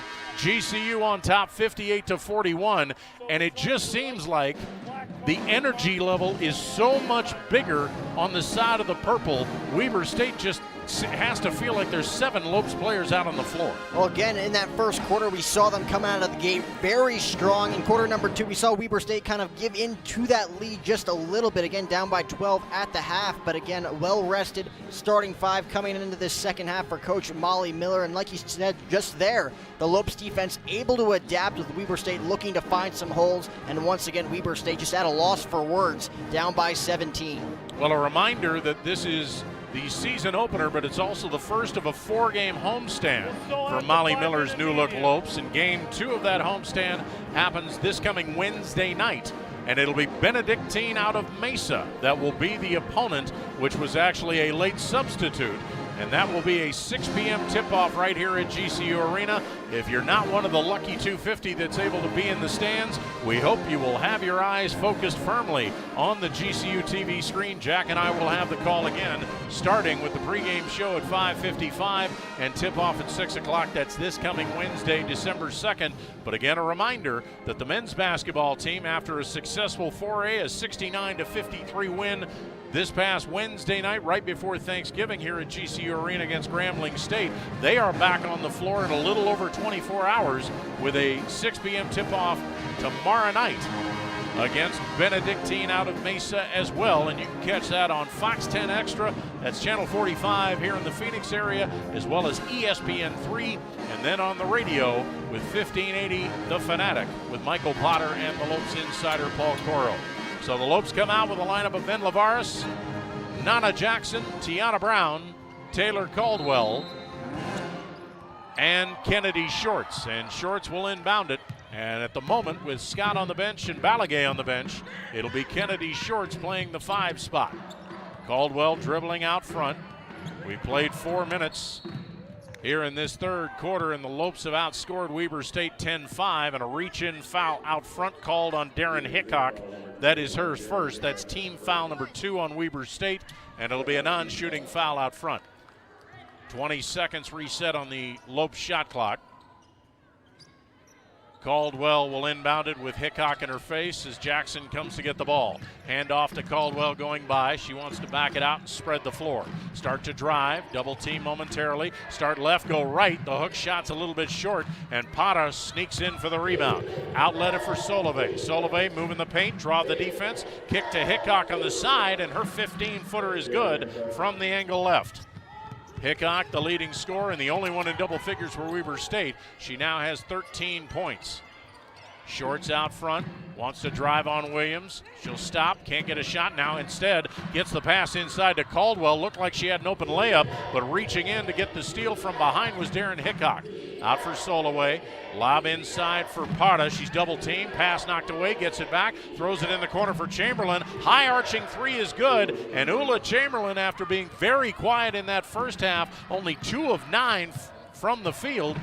Now she's suddenly got back-to-back threes, and Weber State's back within 12. They've not been closer than 11 points since the first quarter.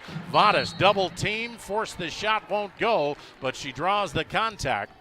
And the native of Vanla, Finland will get her first attempt at the free throw line.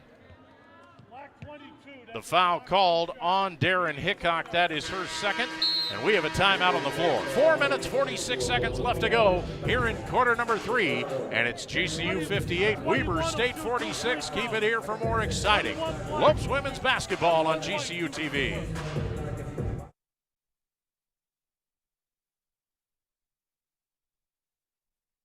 Time. Never enough hours in the day, not enough days in the week. But you always make time for work, for play, for creating a brighter future. GCU's Colangelo College of Business puts you first, so you can earn your MBA degree online on your time. To advance your career in business, it takes support from those around you. There's never been a better time to become tomorrow's leader than now. Find your purpose at GCU. Visit gcu.edu/MBA. Lopes fans, are you looking for the right place to help advance your education? Grand Canyon University has all the right tools and programs to help you find your purpose. For more information on what Grand Canyon University has to offer or to enroll, visit gcu.edu. And of course, much of the GCU contingent enjoying the holiday weekend, but they will come back for 3 weeks of classes. The semester ends on December the 18th, and then a much quicker break than normal, as we will be back in early January for that spring semester. And of course, as always, when you come back, mask up. 58-46, 4:46 remaining. So far a successful foray, but back-to-back threes by Ula Chamberlain of the Weber State Wildcats have given the visiting team a little bit of hope and a little bit of momentum. So Molly Miller wants to make sure that she stems the tide. The Lopes have led by as many as 22. Weber State's only leads were 3-2 and 5-4, and of course that was way early. and they have been as close as 11 since. Ben Lavares, who was fouled before the timeout, heading to the free throw line. Lopes still shooting 52% from the field. They were at 57 at halftime, but Weber State starting to up that field goal percentage. They are up to 42% as Vadas converts the first.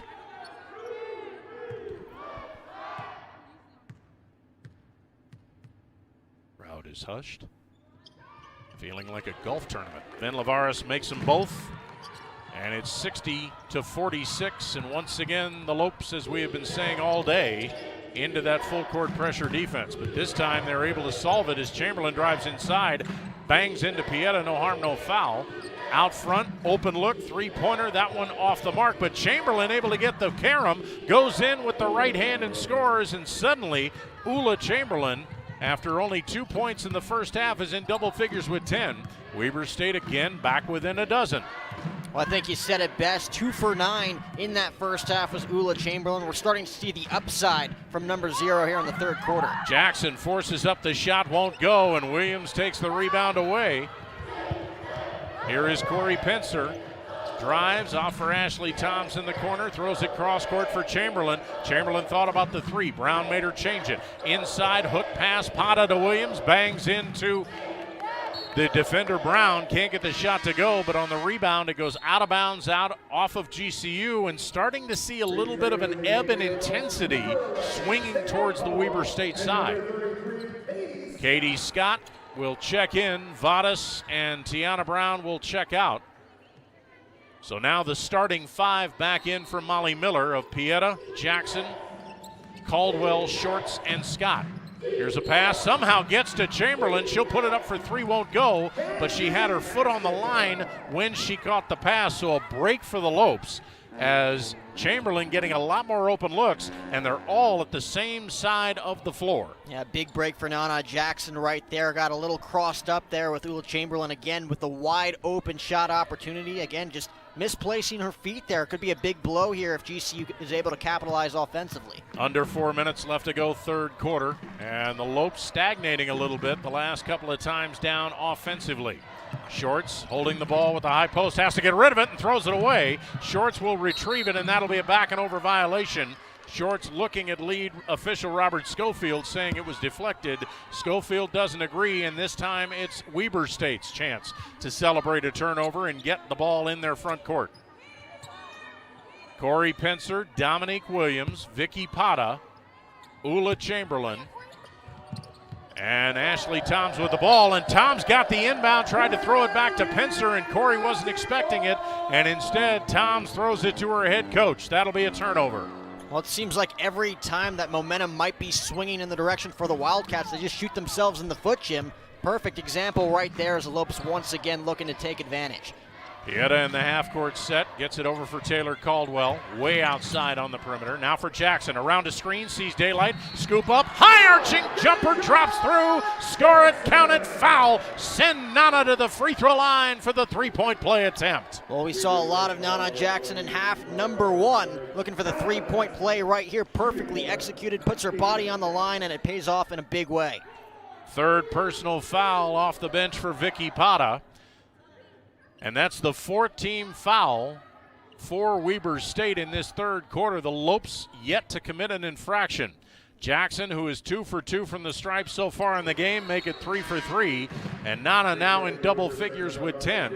And the lead back out to 15 as Jaden Matthews will replace Pata, who takes those 3 personal fouls to the bench. Shorts pressing the inbounds pass as Williams runs the baseline, gets it to Jaden Matthews, and the 2 bigs actually bringing the ball out of back court. Toms comes to get the ball, crosses the midcourt stripe, trying to shake Lada Pieta, and that's a tough call as Kennedy Shorts went for the steal way out front. And Shorts will be called for the reach in, and she, even though there were 5 different Lopes that played the last 8 minutes of that first half with 2 personal fouls, none of them got to 3 until now. Shorts will check out with her 3rd personal. It'll be a non-shooting foul for Weber State. They'll inbound it out front. Fresh 20 on the shot clock. Matthews gets it at the free throw line. Backs in, spin on Balaguer, has it knocked out of her hands. Scott going to the floor, completes the steal. Nice play. Balaguer outlets it to Caldwell. 3-on-2. Jackson passes up the three, drive inside as it knocked away, goes out of bounds. It will stay on this side of the floor in GCU basketball. But Weber State now, even when they're beat defensively, starting to get much more active in the passing lanes. So it'll be Jackson who will inbound it just to the left of her own basket with 23 seconds on the shot clock, 2:48 left to go in the quarter. And as you said, Jack, every single time it seems like Weber State seems to be swinging the momentum, there will be a costly turnover or they will give up a transition bucket. And even though it seems like they have been neck and neck with GCU in this third quarter, they've been outscored by 3.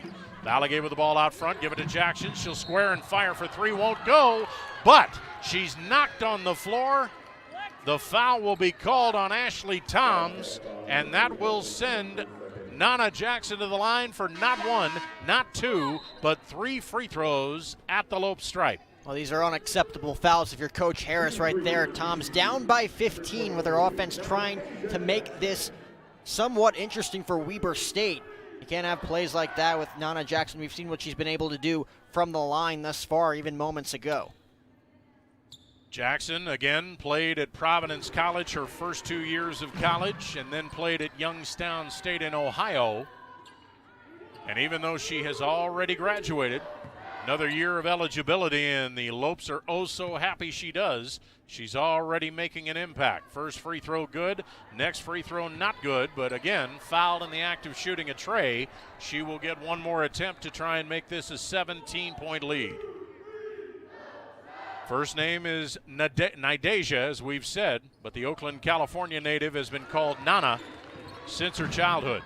And she said her family is watching and probably enjoying it so far, as Jackson with a dozen points. Quickly up and putting it in is Darren Hickok. Hickok now with 15 points to lead the way for Weber State. Balaguer at the high post. Steps in the lane, keeps driving, puts it up. That one, just too hard off the glass, and it rolls off the front of the iron. Good defense that time by Jaden Matthews. Weber State back up in a hurry. Here's Ashley Toms. Give it for Williams, way out front. Hand off, open look, Hickok for 3, off the mark. Long rebound, Hickok battling 3 different Lopes, and Jackson comes away with it. Jackson will challenge 1-on-2, puts it up, puts it in, and Jackson took a shot in the mouth, but got the bucket as a result. Jackson has come alive in this third quarter, back to a 17-point GCU edge.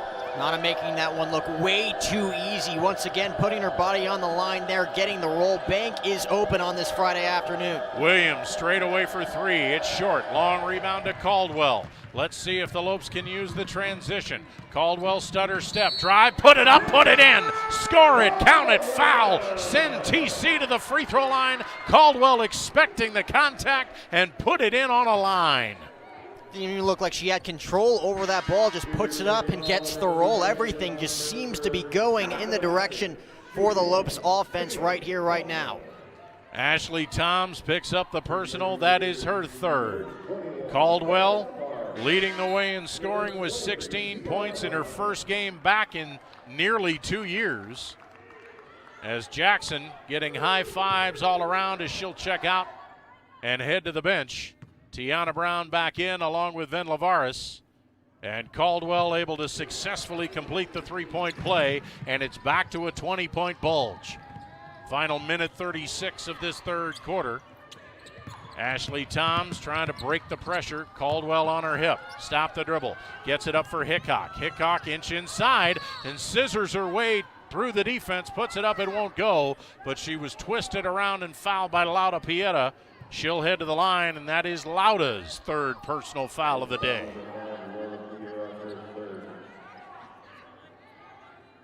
Well, Weber State unable to do anything to break the press and the trap against GCU in the first quarter and a half, but you've seen that they've been able to find some holes, especially in this third quarter. Hickok makes the first. Weber State now 11 out of 12, make it 11 out of 13 from the free throw line. Williams came down with the offensive board, and then she's tied up by Balagay, and this time the possession arrow favors GCU.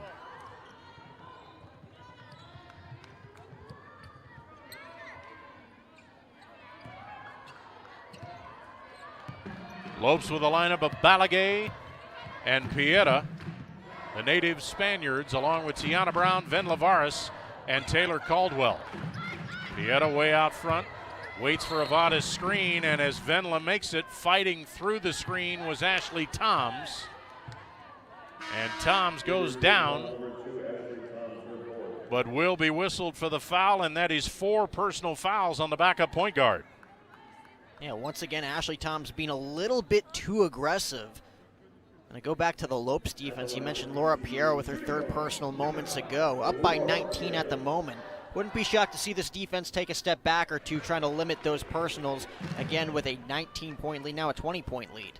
Weber State over the team foul limit, so the southpaw Pieta to the line with 1:10 left to go in the stanza. Makes one, misses one. Brown fought for the rebound, couldn't come up with it, and Weber State will retrieve it on the side. Lead pass for Pincer out in front of the pack, and bumps up against Balagay as she puts up the shot. It won't go. The foul will be on Carla. That is her first, only the 3rd team foul of the quarter. But Pincer, foul in the act of shooting, will head to the charity stripe for Weber State. Weber State and GCU, going back to last year, both trying to snap losing streaks. Weber State lost their first round game of the Big Sky tournament. And the Lopes, even though they had won 15 of their 27 games before the WAC tournament, which of course never happened due to the pandemic, are trying to snap a modest 4-game skid dating back to last February. First free throw is good by Pincer. And Corey has made a living at the free throw line. She is now 7 out of 8, and that's all she's got on the board. But it's 71-53, and the Lopes have it with inside of a minute left to go, and a very effective 3rd quarter for GCU. And now kind of a ticky-tack foul called out front as Caldwell got the first step on Pincer, and Pincer just kind of impeded the progress. Again, Weber State over the team foul limit, so the Lopes getting a healthy dose of free throw shooting in this last 2 or 3 minutes. Caldwell made her only free throw of the game a moment ago to capitalize on the 3-point play opportunity, and she'll bury the one here.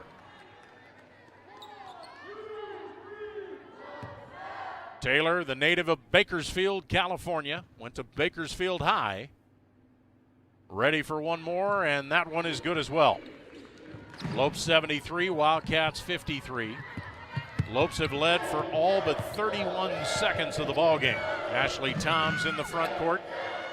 Off for Dominique Williams. Picked up by Caldwell in the switch. Now double teamed as she stops the dribble. Hand off to Pincer. Pincer from the baseline. That one off the side of the glass, not good. But the long rebound back out to the Cats. 12 seconds on the shot clock. Lob over the top for Matthews. Double teamed. And now reaching in to knock it away as Tiana Brown goes out of bounds.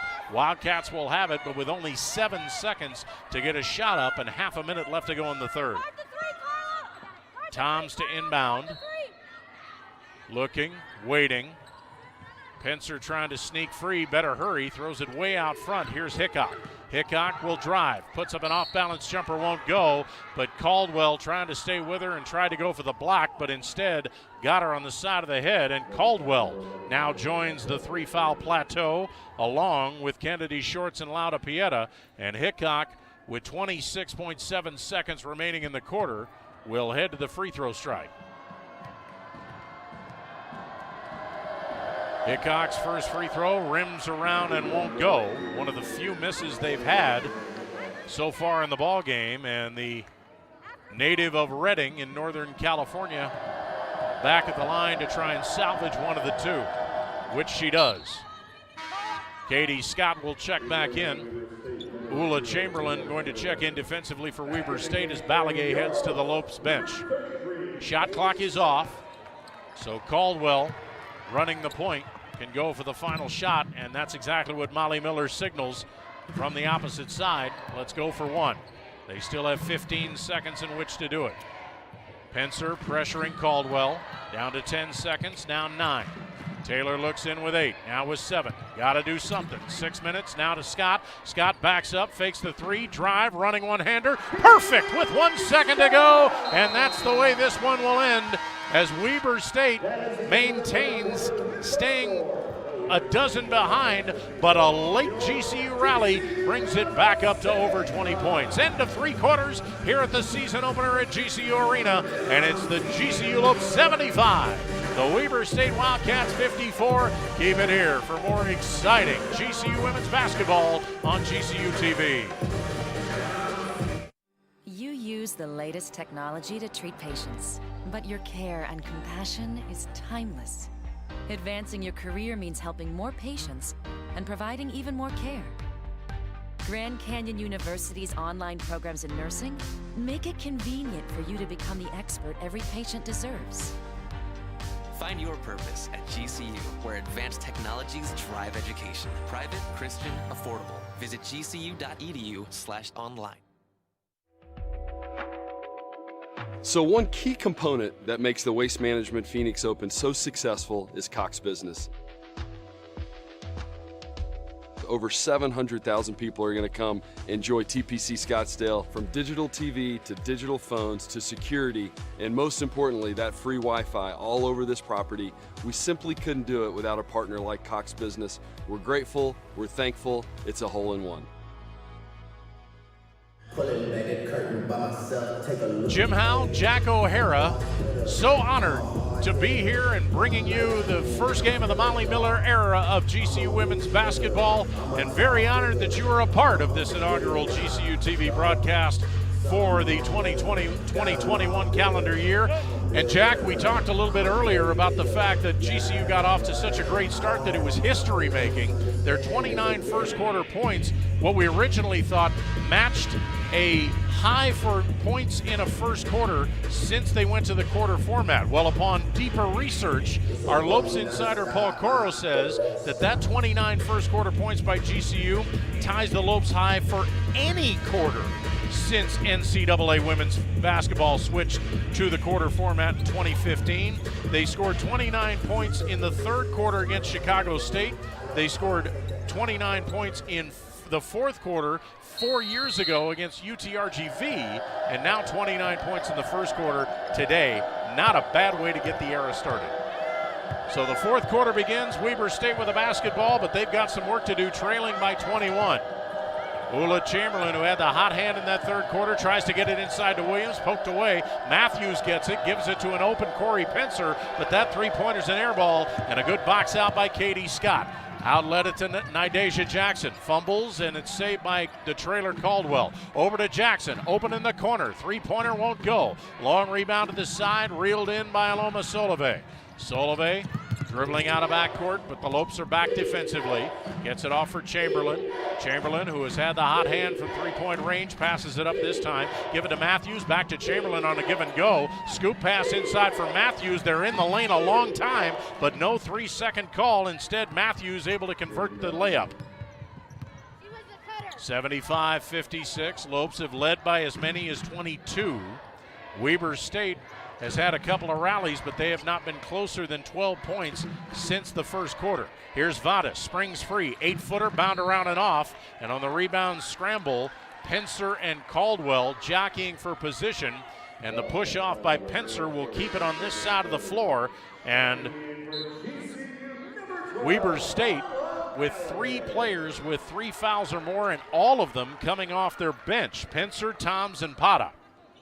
So Jackson will inbound, and the lob pass almost stolen away. Instead, Scott gets it, puts up a 3, won't go. Long rebound. Katie's able to scoop it in. She'll drive in, crash into Matthews, wave it off. Offensive foul. Scott was trying to take advantage of the transition, but Matthews, not fooled, takes the charge, and that's the third personal on Katie Scott. Veteran play right there from Matthews. It looked nice with Katie Scott putting up, you see her range there from downtown, and then of course getting her own rebound, but again being a little bit too aggressive offensively there with the charge.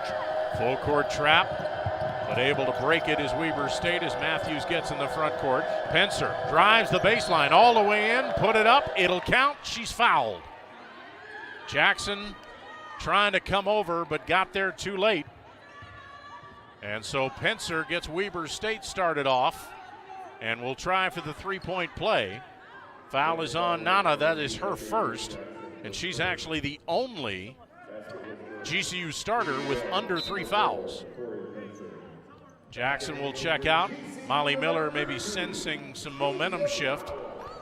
Goes to the bench for Tavia Rowell.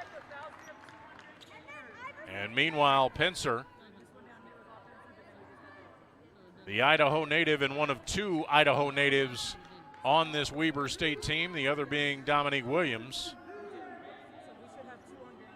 as the refereeing crew conferring. 3-person crew of Robert Schofield, Nicole Leon, and Sheree Mitchell. And Leon at the scorer's table, I think, kind of making sure of something, and now they are satisfied. So Pencer will give it off to Pencer, or I should say Pencer will get the ball and put it up and in. So Pencer off the bench, now in double figures with 10. Lead pass, and Balagay runs away from everybody, lays it up and in. Again, making it look way too easy there was Carla Balagay. 77-59, and the Lopes more than content to just trade baskets and force turnovers, which they did right there. Williams and Pencer not on the same page, and Pencer throws it to the scorer's table.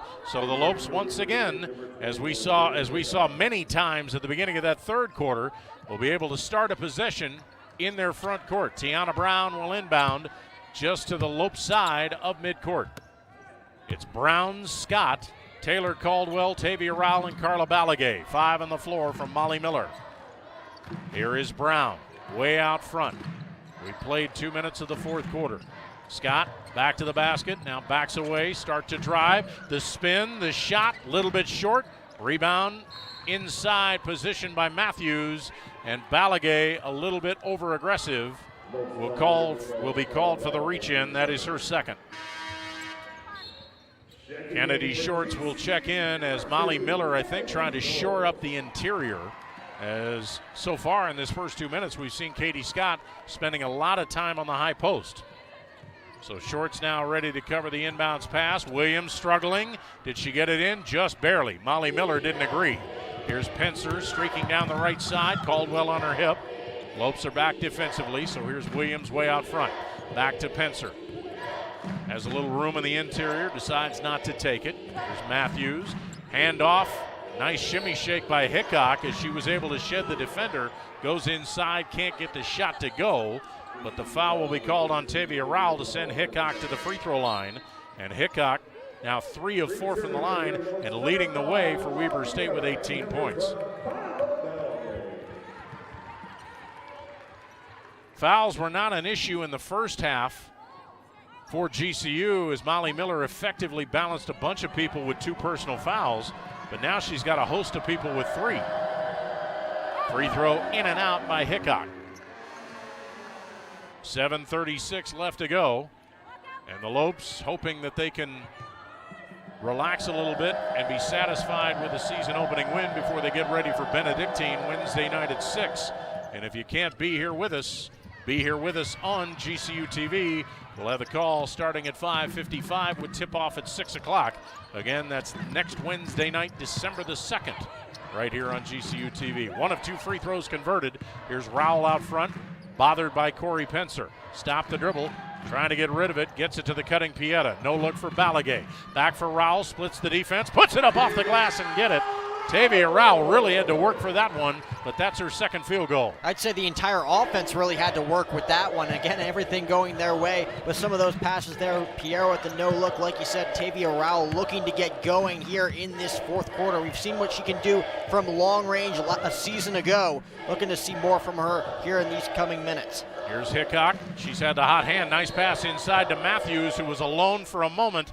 Balagay came over to swat it away, but got part of the arm, and so Balagay becomes the 5th Lope with 3 personal fouls. No one with 4, but Weber State hanging on and avoiding being blown out right now by going to the free throw line. And Matthews and Hickok have been part of the forces towards that. Matthews' first free throw good. She's now one of 3 Wildcat starters in double figures with 10.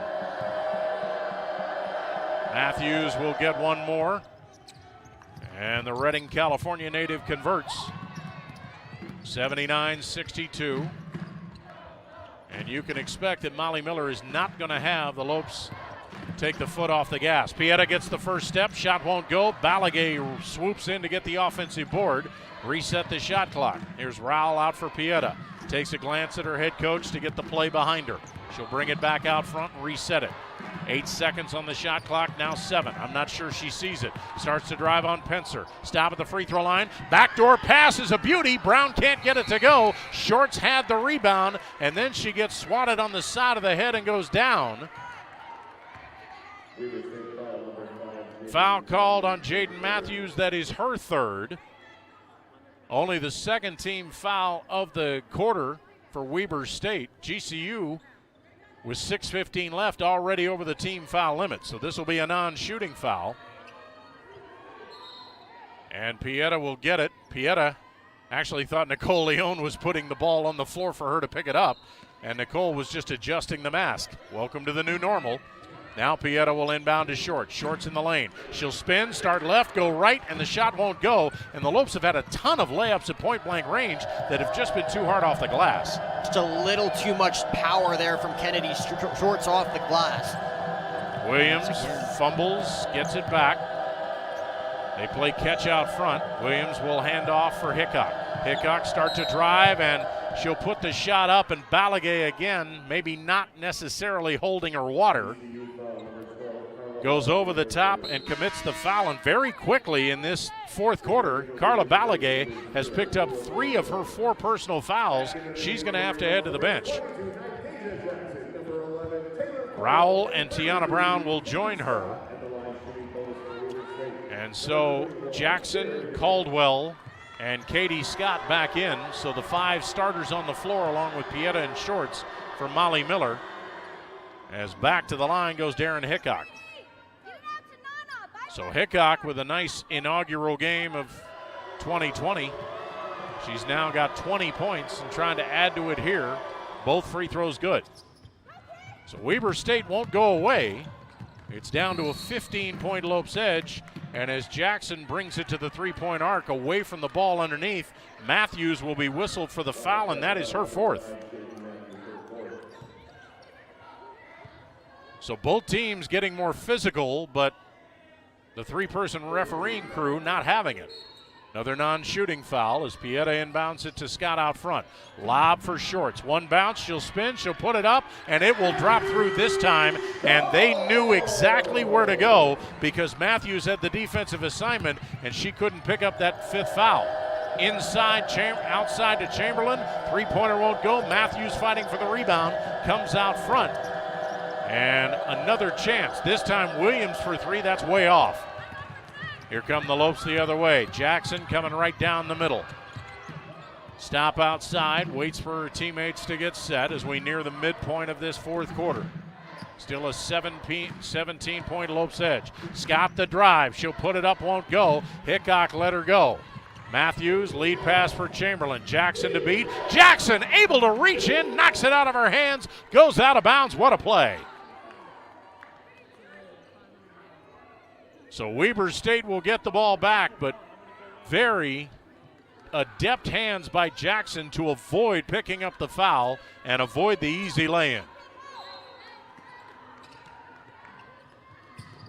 So here's Chamberlain. Quick pass right back inside to Salve. She'll score. One of the few defensive breakdowns, that time for GCU on the interior. Salve gets the bucket, and Pieta picks up personal foul number 4. And for the remaining 4:59, Weber State has a chance to stay in it via free throws. The Lopes are well over the limit. Timeout on the floor, 4:59 left to go in regulation. It is GCU 81, Weber State 66. Keep it here for more exciting basketball on GCU TV. You have a foundation of strong values. You belong where your passions come to life. Grand Canyon University's online degree program in cybersecurity makes it convenient for you to join the newest front in keeping your community safe. GCU teaches you how to secure and protect a virtual environment. Join the growing field of cybersecurity. Find your purpose at GCU, where advanced technologies drive education. Private, Christian, affordable. Visit gcu.edu/online. With Jack O'Hara, Jim Howell so far enjoying the beginning of the Molly Miller era. The Lopes have led by as many as 22. The lead is 15 right now. GCU women's basketball brought to you in part by Sanderson Ford. The best play on a new Ford is at Sanderson Ford. By Commonwealth Insurance, the way insurance should be. And by Copper State Credit Union with 8 branches across Arizona, founded on the principle of people helping people. People helping people, I think, is a good moniker, Jack, because you got to have trust if you're going to be able to have an effective half-court trap or an effective press defense. We've seen a lot of trust from the Lopes players today. Both defensively and offensively, Jim. We haven't seen the same from Weber State, which has resulted in some of their disappointments so far in this one. We mentioned every time that they're able to get something going, get some things rolling offensively. Again, they're just shooting themselves in the foot with some errant passes, wide open three-point opportunities just going awry, not even close to the net. So it'll be very interesting to see what Coach Harris's development here is in these final 5 minutes. Down by 15, they're gonna have to do something that they haven't been able to do all game, and that is score and hold this Lopes offense defensively. So foul before the timeout was Aloma Solove. Made the shot, and she will try for the three-point play as Weber State has enough time for maybe one last rally. So if they're going to do it, they've got to do it here. Free throw is good, and it's a 14-point Lopes edge with Caldwell, Varas, Scott, Pieta, and Nana Jackson on the floor. Pieta out front.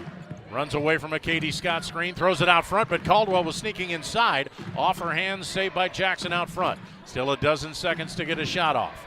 Pieta waits for Vadas. Vadas, who hasn't fired a shot from three-point range today. That's what she's been known for the first 2 years. And now on the drive by Jackson, an offensive foul is called on Jackson, saying she pushed off to get the first step. So that will send it back Weber State's way. The Wildcats with a lineup of Jaden Matthews, Aloma Solove, Ula Chamberlain, Darren Hickok, and Dominique Williams. So both teams with the 5 on the floor that started the game. Shorts pressuring the inbounds pass. Williams waiting, better hurry. Finally gets it to Matthews by the back line. Matthews bothered, stopped the dribble, looking for help, and throws it away. Shorts was able to get in between Matthews and Williams, and the pass never got there, and you saw Shorts at the end saying, I didn't touch it, I didn't touch it. And the referees agree. So once again, we have said this ad nauseum. The Lopes forcing the backcourt turnover and being able to start an offensive possession in the front court. Caldwell to Pieta. Here's Nana Jackson being pressured by Chamberlain. Sheds the defender, drive in. Nice scoop for Scott. It's knocked out of her hands. She gets it back. Alone in the corner is Pieta for 3! First time that Lana has been able to pull the trigger from behind the arc. She's in double figures with 10 points.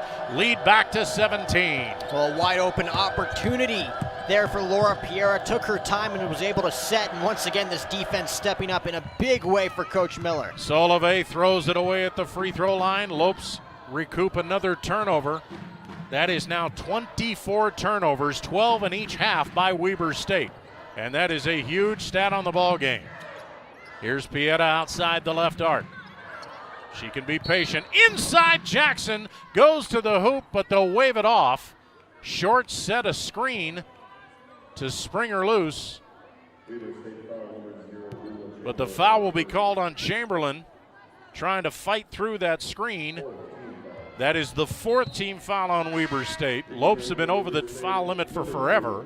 So it will be one last non-shooting foul with 3:35 left as third-year Weber State head coach Valeda Harris trying to get some recharged batteries in there, as a lot of her starters have been working very hard to try and chip away at this lead by GCU unsuccessfully. Now Pieta trying to break the pressure defense on the inbound, finally gets it to Shorts.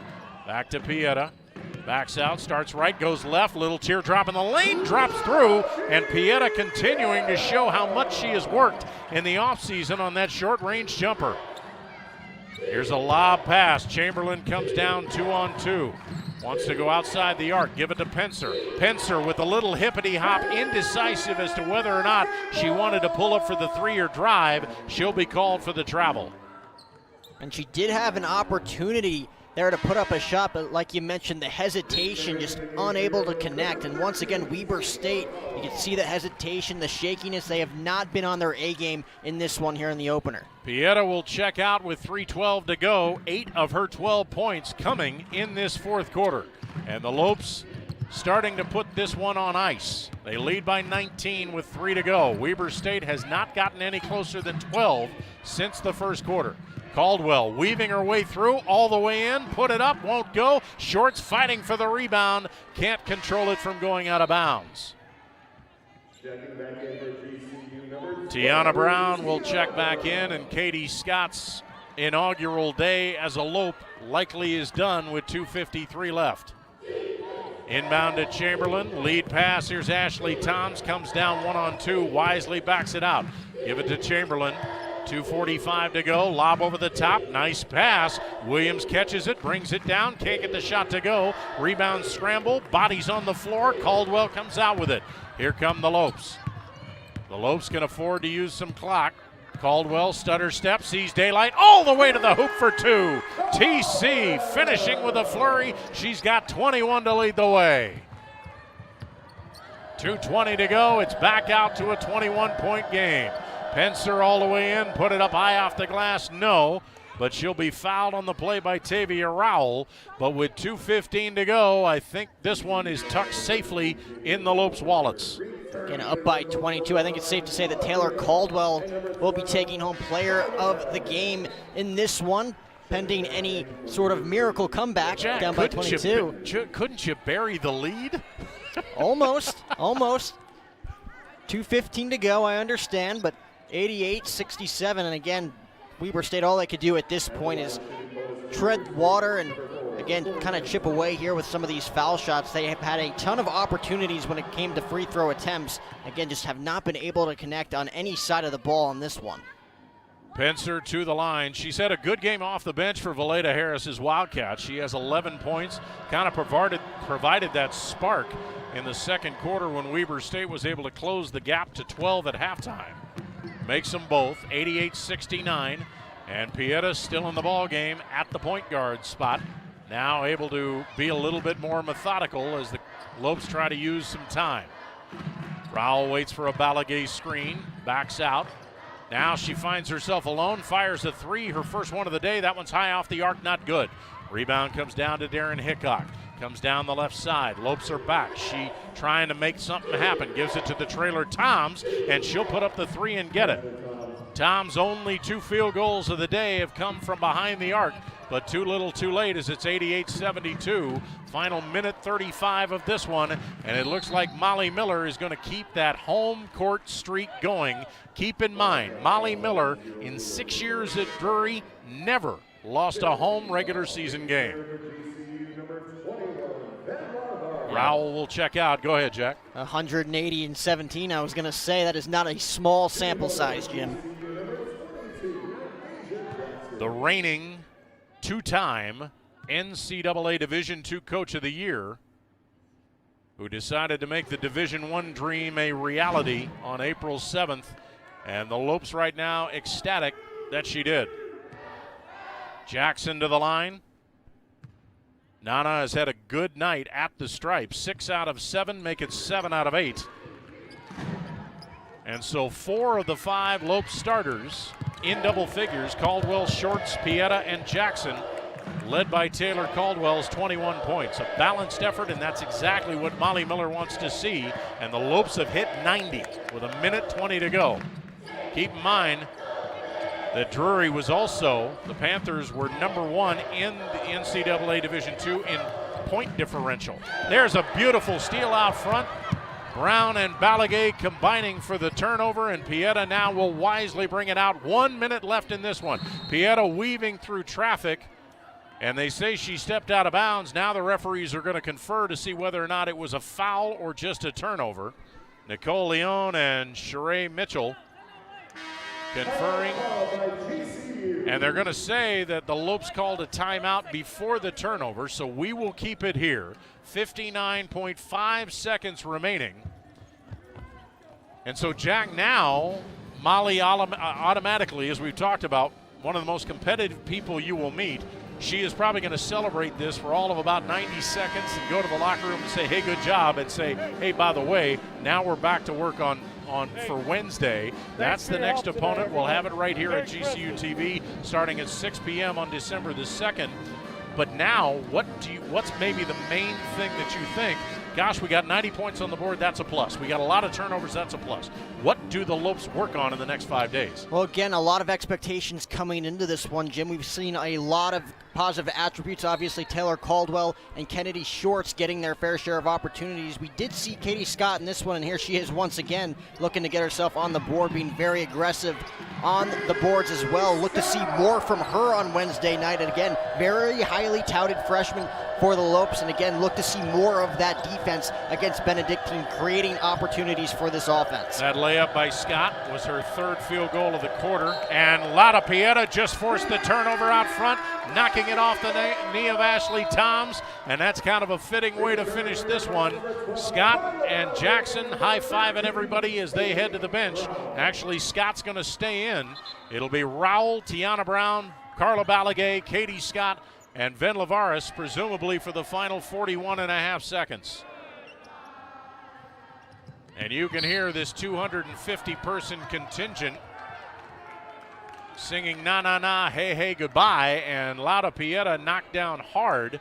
And remember that Pieta started last season with plenty of injuries to her lower half, so that's certainly not something we want to see here. And the referees and her Lopes teammates double checking on her to make sure she's okay as she kind of rubs out that knot in her right thigh.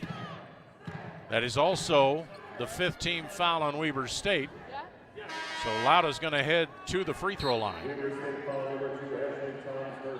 And that is on Ashley Toms, and so Toms becomes the first player on either team to foul out of the ball game with 40.2 seconds remaining.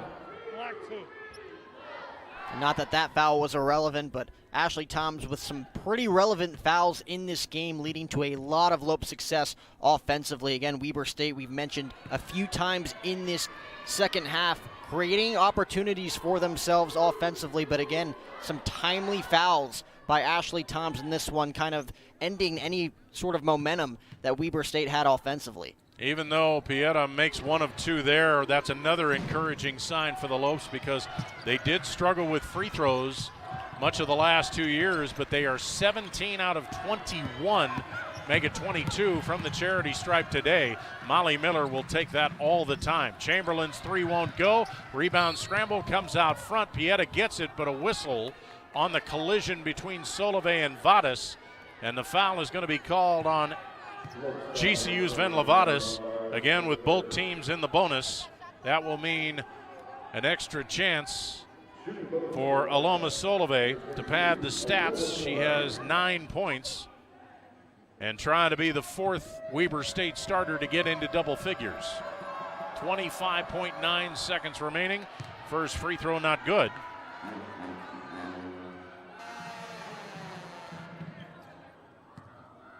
She will get 1 more, and the Lopes will likely just sit on it after that. Next free throw not good.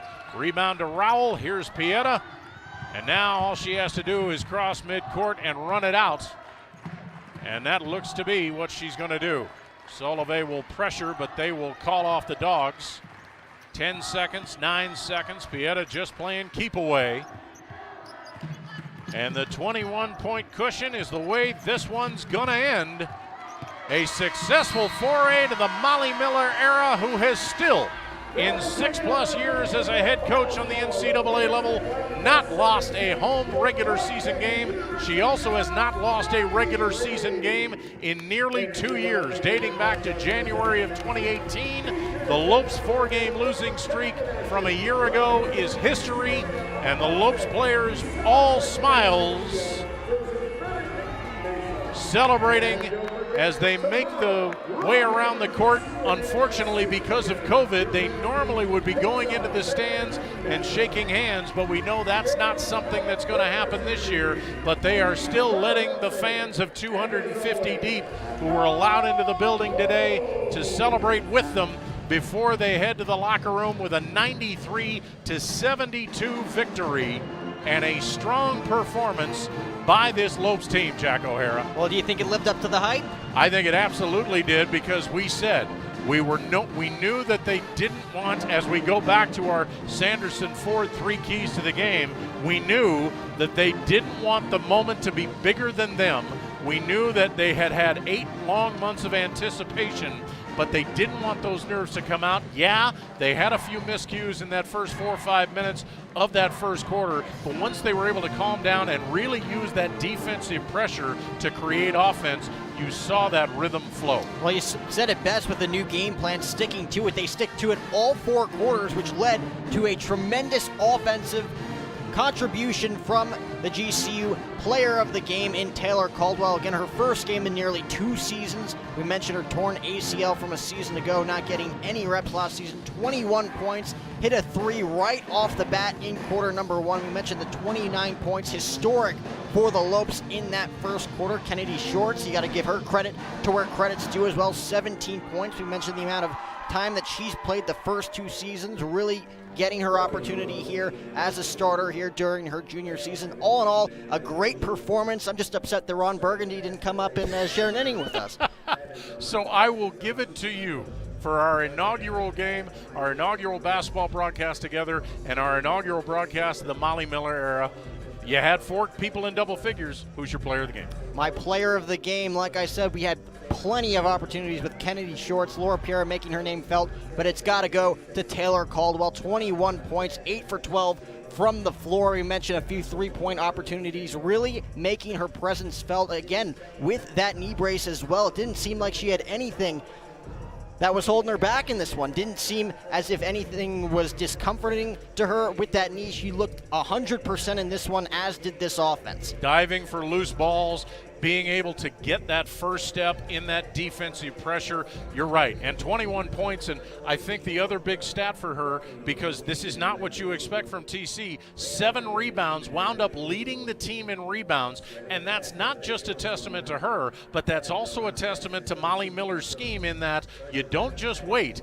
Yes, you're going to have your chance for transition buckets, but when that rebound goes up, you're going to have 3 or 4 different Lopes going for the ball at any one time. Definitely putting her body on the line at certain points, as well as Nana Jackson. We got to mention Nana Jackson in her first game in the purple and white with 16 points, really making her presence felt, being very aggressive in the paint, especially in that second half. Caldwell 21, Kennedy Short 17, Nana Jackson 16, Lauda Pieta 13 points, 4 different Lopes in double scores. Weber State led by, they also had 4 in double figures, all starters, led by Darren Hickox 20, and Corey Pencer, very strong off the bench, also had a dozen. So even though Weber State gets that season opening loss, they had 10 wins combined in the first 2 years. I do think that Valeda Harris had to see some things that were positives, especially when they were down 22. And especially with Ula Chamberlain, you mentioned 2 for 9 in that first quarter alone, just was not hitting her shots, as well as this entire offense. But Ula Chamberlain specifically puts up 10 points, showed a lot of promise in that second half. And again, you cannot be too upset. 72 points offensively. It was just that defense creating problems against this very vicious Lopes offense. Well, remember that you can follow Grand Canyon University on Twitter, Facebook, and Instagram. And don't forget to download the Lope Nation app so you can watch all live streams from your mobile device, or subscribe to our YouTube channel at youtube.com/GCU. Want to remind you that this is the first of the season opening 4-game homestand, and it continues next Wednesday night. That's December the 2nd, as Benedictine will make the trip down Interstate 10 to face your Lopes here at the heart of Phoenix and GCU Arena. We'll have the pregame show for you right here on GCU TV starting at 5:55. Tip-off at 6 p.m. And a reminder that the men's basketball team successful over Grambling State Wednesday night here at GCU Arena.